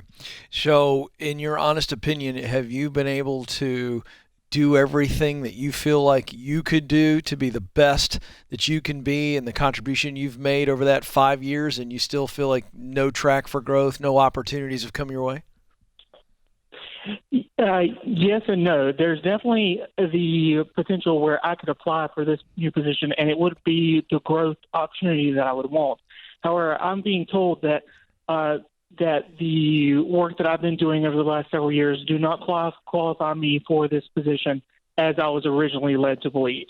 Well, whether you were led to believe that or not, the reality is they're telling you that the work you're doing now hasn't qualified you for this other position. So it doesn't seem like that's an absolute possibility. So I think going after something like that where they've told you, your leadership has told you you're not qualified, it's like me trying to go outside and dunk a basketball tonight on a 10-foot rim. It's just not going to happen. And so it feels like to me we've got to start to look elsewhere. Because he's short, by the way, just to let you know. And can't jump. I've got the double hurdle there. Yeah, so I understand the want to, but the leadership has said you're not qualified for it. And I think you're setting yourself up for frustration and disappointment that's unnecessary when I think it might be time for you to look elsewhere. And I think really it's about getting clear. Aaron, let me ask you this. Okay, so if I understand you right, you're coming in. You came into this job and you were told if you do X, Y, and Z that you'll be able to move on to this type of a position. Now you've done X, Y, and Z, and now they're coming back and saying that's not true. What we told you was wrong, or what you understood was wrong, that you didn't do X, Y, and Z. So, or even if you do X, Y, and Z, you're not qualified. Is that what you're telling me?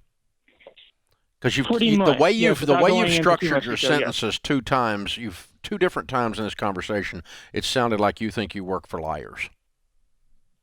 Well, I will say I definitely have a new manager, and I think that this new manager wants me to apply for this new position. However, I feel like I have. If there's no chance of getting it, why does your new manager want you to apply for it? That's my thing. Is I don't understand the thought process behind my managers, and I've tried to get some clarification, and I'm still uncertain.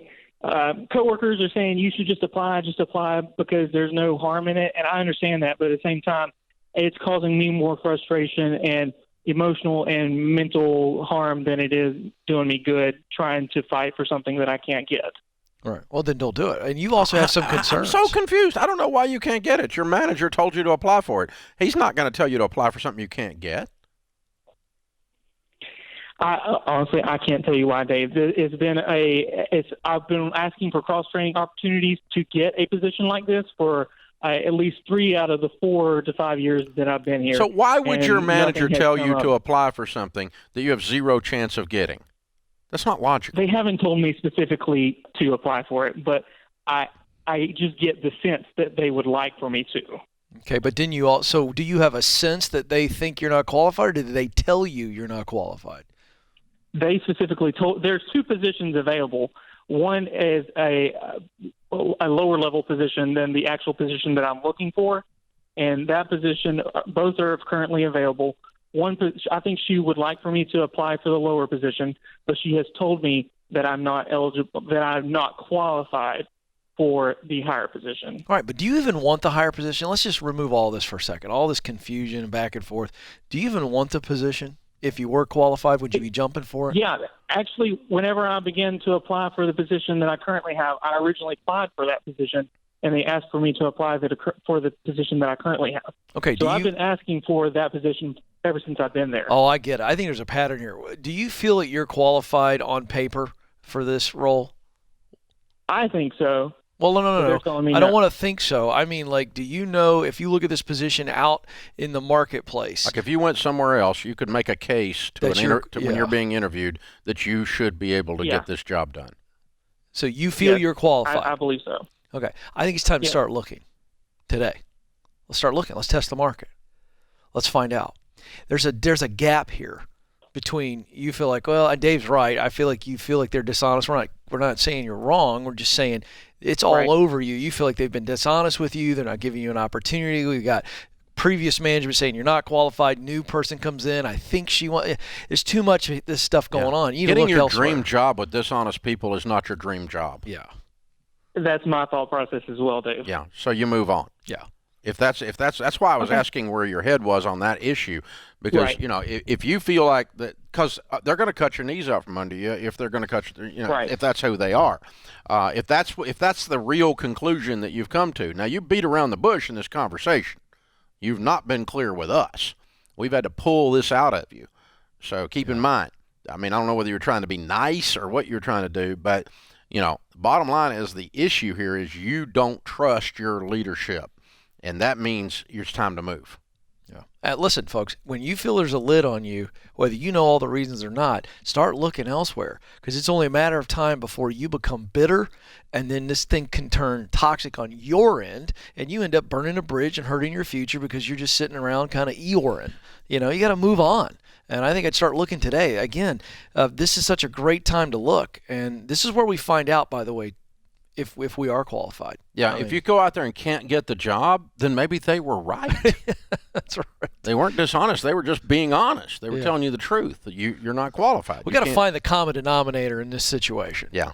Is it him? That'll do it. Or is it leadership? Go do some interviews. If you don't get the job, then you'll know. That's what's going on. Yeah. So at least hypothetically, you'll know. Yeah. So, the other thing you can do is have some very clear, precise language, not like you used with us, discussions with some leaders in the organization and go, listen, I really feel like this is what I was promised. I feel like I've lived up to it, so I'm really struggling with why I shouldn't get this position. Yeah. Can you show me what I need to do to be able to follow through on what I thought we were doing? And that's a very clear, concise set of words. Yeah. And you don't have to accuse somebody of lying to do that. You can just challenge out the situation and say, I need to know why it is that after 5 years and having done these things that I'm not able to do the thing that I thought that I signed up for to get to. See, this is very important, folks. Make sure you hear what Dave said. Most weak leaders, they're just weak. Doesn't mean they're bad people, but weak leaders don't communicate clearly. They're afraid of confrontation.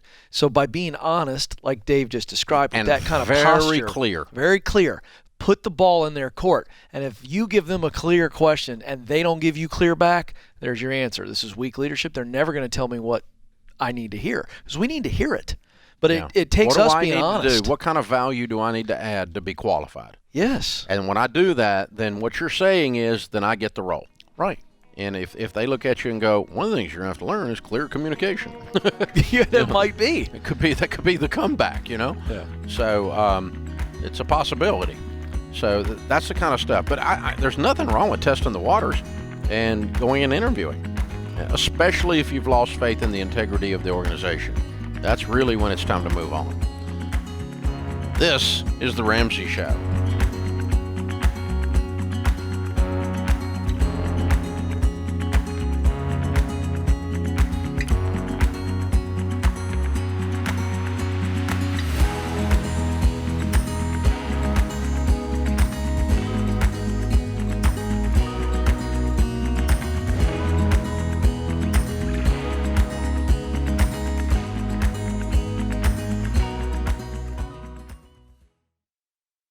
If you're ready to get out there and find a job you love, then you need to hear this.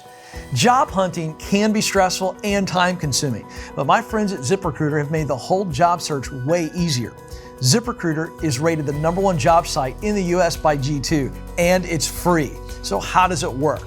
First, go to ZipRecruiter.com/Ken. Then create a free profile and let their technology do the hard work by finding and sending you jobs that are a great fit. And get this, ZipRecruiter pitches your profile to companies whose jobs match your skills and experience. If someone from that company likes your profile, they can personally invite you to apply for the job. So if you're ready for an easier job search, check out ZipRecruiter. Sign up for free right now at ZipRecruiter.com/Ken. That's ZipRecruiter.com/Ken. Sign up today, absolutely free, and let ZipRecruiter work for you.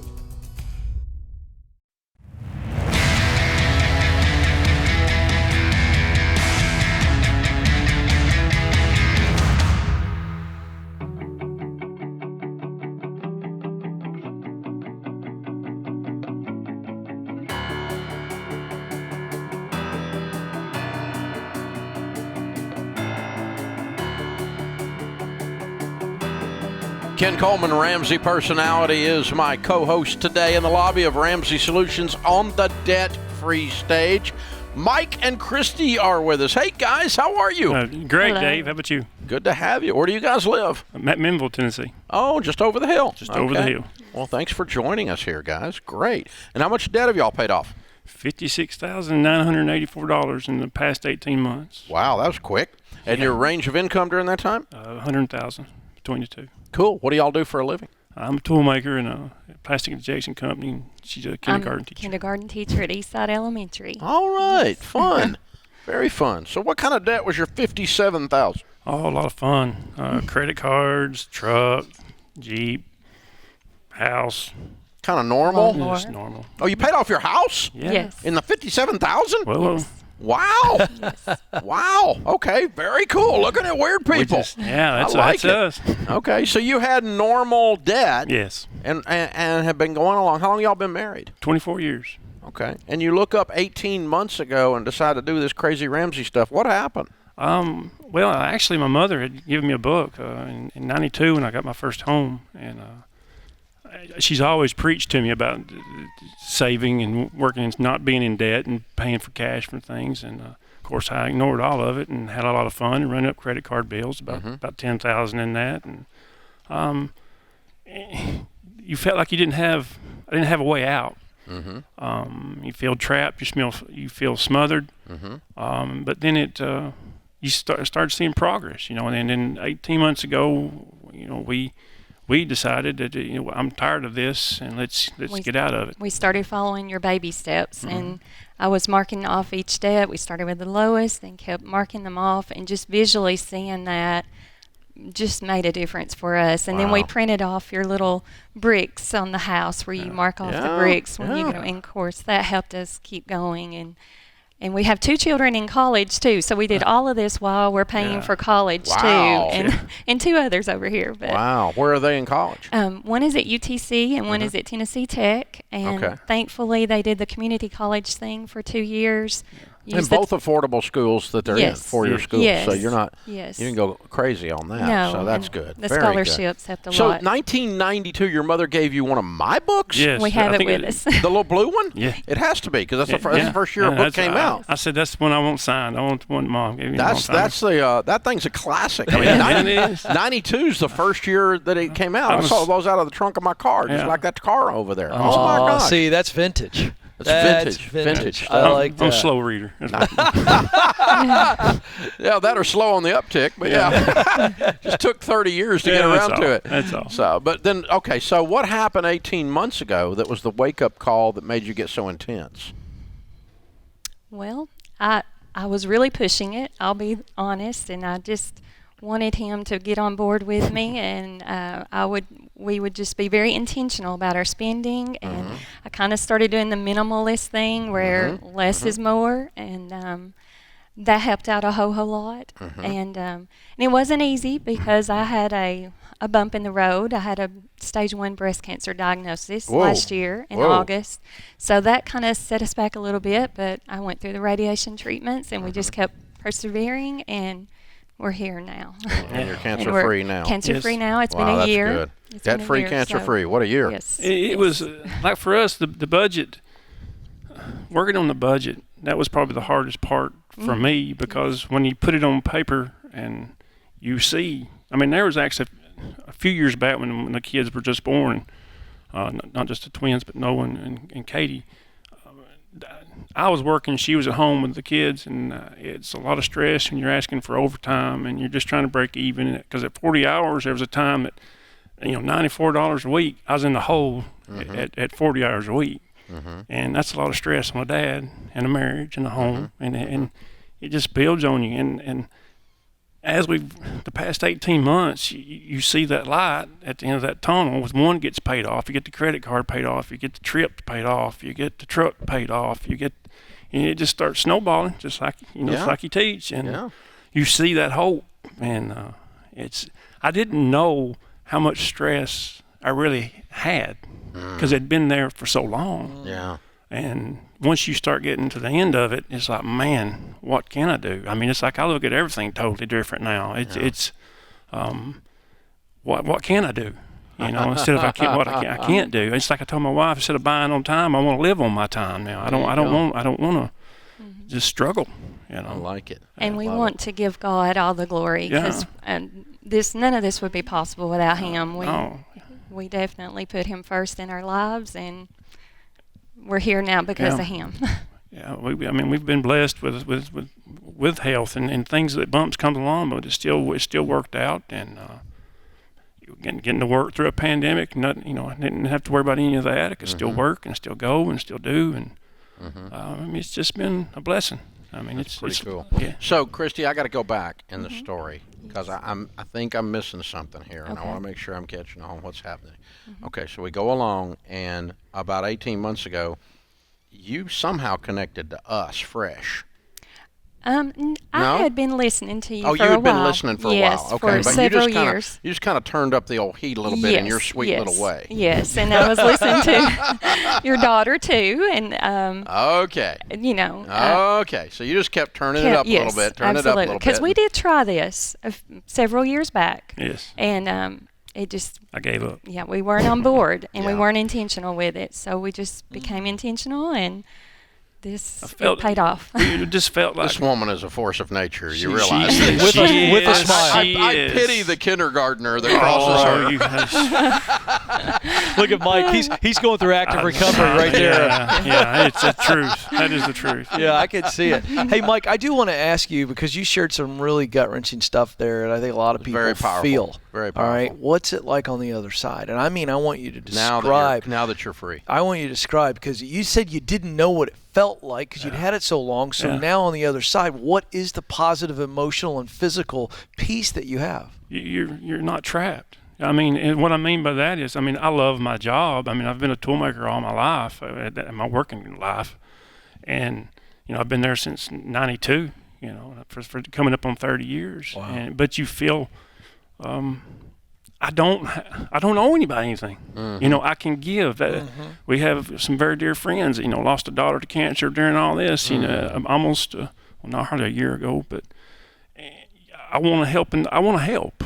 I want, if it's just giving something to St. Jude, or if it's just doing, I just want to help. Yeah. And those opportunities, you see you see somebody that's alone and eating at a restaurant. I'm not secrets out, I guess now, but I want to buy their lunch and just let them not know, and just go, just the little things, nothing big, but just, you can just do those things and not worry. You can you're a little kinder, you're a little nicer, it's a little sweeter at home. I mean, because the family's growing, and we're just kind of off and running, and you can step and watch. And I had COVID in August, and I missed the month of work, but guess what? There was a savings, and I didn't have to worry about it. And it's just those types of things that you see it working. And that's great. And it's And you brought two of your daughters with you. What are their names? Kristen and Kerrigan. Okay, and they're the twins. They're the twins. Okay, how old are they?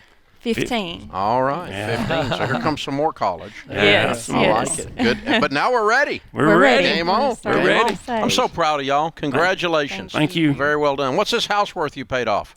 Probably about $350. Yeah. Awesome. I like On it. our way to being Baby Steps millionaires then. Yes, well that'd be done. nice. Well, you're right there. You're going to be there before you know it. Well done, you guys. We got a copy of The Legacy Journey for you, copy of Total Money Makeover. Maybe you can give it away to somebody and they'll read it before 1992. Yes, we hope to help others, definitely. I love it. All right, count it down, gang. $57,000 paid off in 18 months, making $100 a year. Count it down. Let's hear a debt-free scream. 3, 2, 1. We're debt free. That's gold right there, man. Yeah. That is gold. There was so much in that. So much going on. That's fun. Mike might get in trouble for getting ahead of the count there. He might. You never know. This is The Ramsey Show.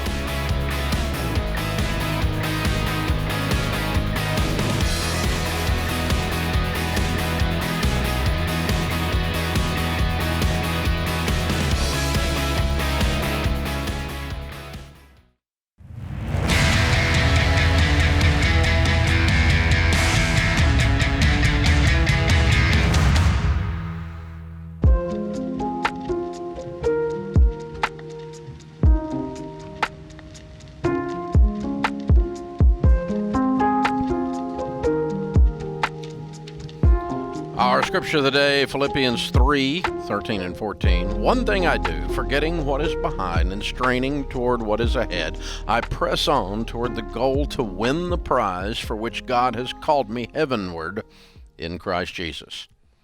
Serena Williams said, "Don't let anyone work harder than you do." That's important right there. Guys, it's almost time for Christmas. It's going to sneak up on you, but for some of you, what should be a time of joy, tradition, togetherness is stress. You're stressing over how you're going to pay for presents, the big grocery bills, the stuff. Doesn't have to be that way. When you have a plan, you have confidence instead of stress. And when everything else seems out of control, Financial Peace University will show you how to put that plan in place. You're going to learn step by step how to get out of debt, save money, build wealth, be outrageously generous. You'll put the plan into practice by budgeting with every dollar. It syncs up easily with your bank. You can track your spending. You can finally see where your money goes. You get all of this with a Ramsey Plus membership, and that's the only way to get it. You don't have to live through a stressed out Christmas. Make 2022 the year you start winning, because right now you start a free trial of Ramsey Plus by texting trial to 33789. A free trial by texting trial to 33789. Kevin is in Orlando. Hi, Kevin. Welcome to the Ramsey Show. Hey, Dave. Thanks for taking my call. Sure. What's up? So my wife and I, we have a baby on the way. We just purchased a house together. I'm trying to decide whether my previous house, which I had paid off, whether I should throw all of that at my mortgage or invest that, in the market in some kind of safe, conservative mutual funds. Well, you're debt-free other than the homes. We have a car payment, but just going to pay that off once we get the new money from the house. Okay, so the original house you're talking about is sold or is going to be sold, and how much are you going? How much are you going to receive from it? About $550. $550,000 clear. Yes, sir. Okay, and how much do you owe on your car? Just under $60,000. And what do you owe on your home? $800,000. And what's your household income? Just about $400,000 a year. Wow, way to go, dude. What do you guys do for a living? Thank you. We're both in healthcare. Okay, congratulations. Very well done. Great careers. Okay.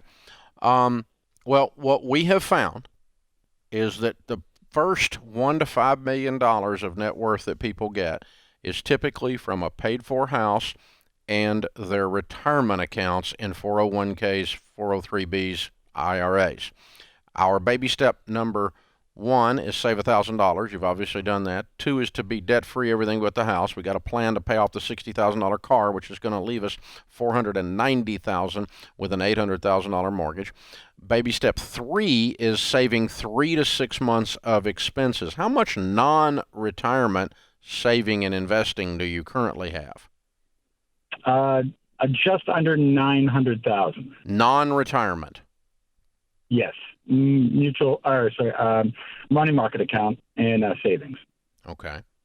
What I would do if I woke up in your shoes is I would pay off my house. 100%. Okay.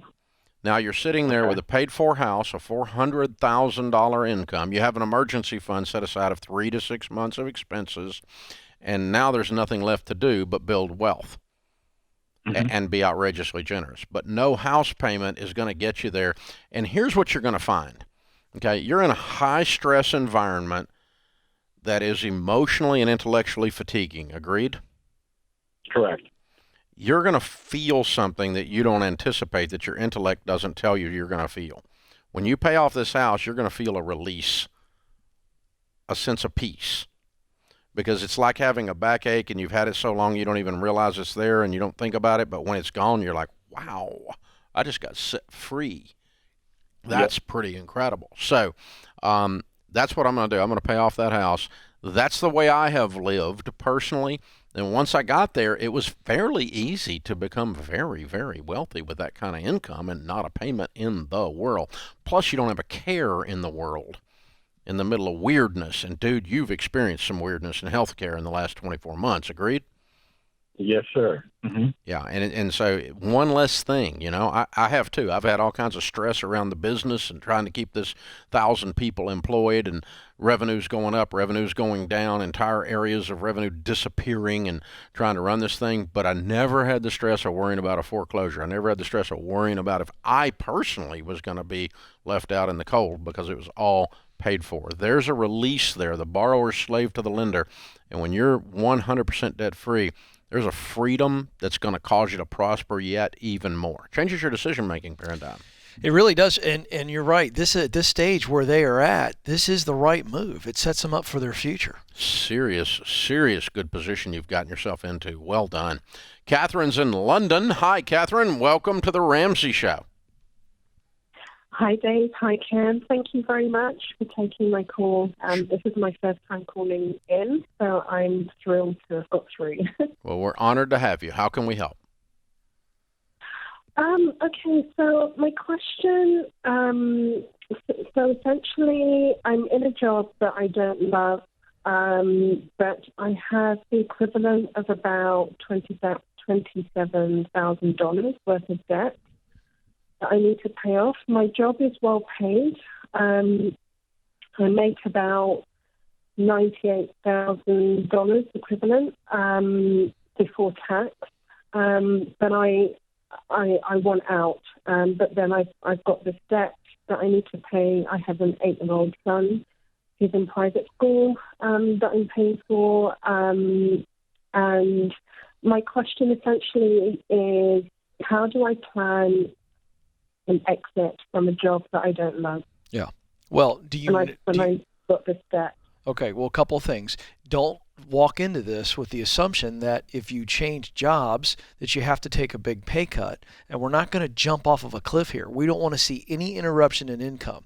So, Catherine, if there's no interruption in income and you can step into something else that is much more enjoyable, that doesn't have all the factors at play that's going on with what's going on now, you wouldn't even be calling us. You'd be like, okay. And so let's start with the assumption that we're not going to have an interruption in income. Okay, that's first. But the question is, do you know what you would love to do? Or is there a job that you are very intrigued by, a career path that you've always wanted to pursue? To be honest, I'm not sure. I'm 45, and I kind of feel like, so I work in healthcare, and I've worked in healthcare for 25 years. Okay. And I have been looking at other roles that are within my field, but it's quite a thriving industry at the moment, but every role that I come across, I don't even bother to read the whole job spec, but I'm just not interested. And I don't know if it's because, if it's a combination of part of the reason why I don't love my job. Okay. All right. So let me. The issues I'm experiencing, or the pandemic, I kind of feel like I don't want to do this anymore. Yeah. Well, you have to listen to that. But here's what I want you to do. You've got some debt. You make really good money, and you've got some debt that you can pay off pretty quickly if you stay focused. So for right now, Catherine, I want you to stay in this job. I know you don't love it. I know you want out, but let's change our attitude. The attitude is, hey, I'm grateful for this job because it's taking care of me, my 8-year-old son, and it's allowing me to pay off debt, and I'm going to stay put until I've got something to step into. So that's our focus. So here's what I want to do. Kelly, let's give Catherine a link to the Get Clear Career Assessment that we sell here, Ramsey Solutions, KenColeman.com. Would you take the assessment? It's going to point out a whole lot to you that you've never seen before. And then let's come up with a clear path. Hang on, we're going to give you the brand new From Paycheck to Purpose because it's the field guide to the mountain that the assessment will point out. Both of these tools, Catherine, will show you the direction that you need to go. Walk through it stage by stage. Don't interrupt your income, and you're going to be fine. That puts this hour of the Ramsey Show in the books. We'll be back with you before you know it. In the meantime, remember, there's ultimately only one way to financial peace, and that's to walk daily with the Prince of Peace, Christ Jesus.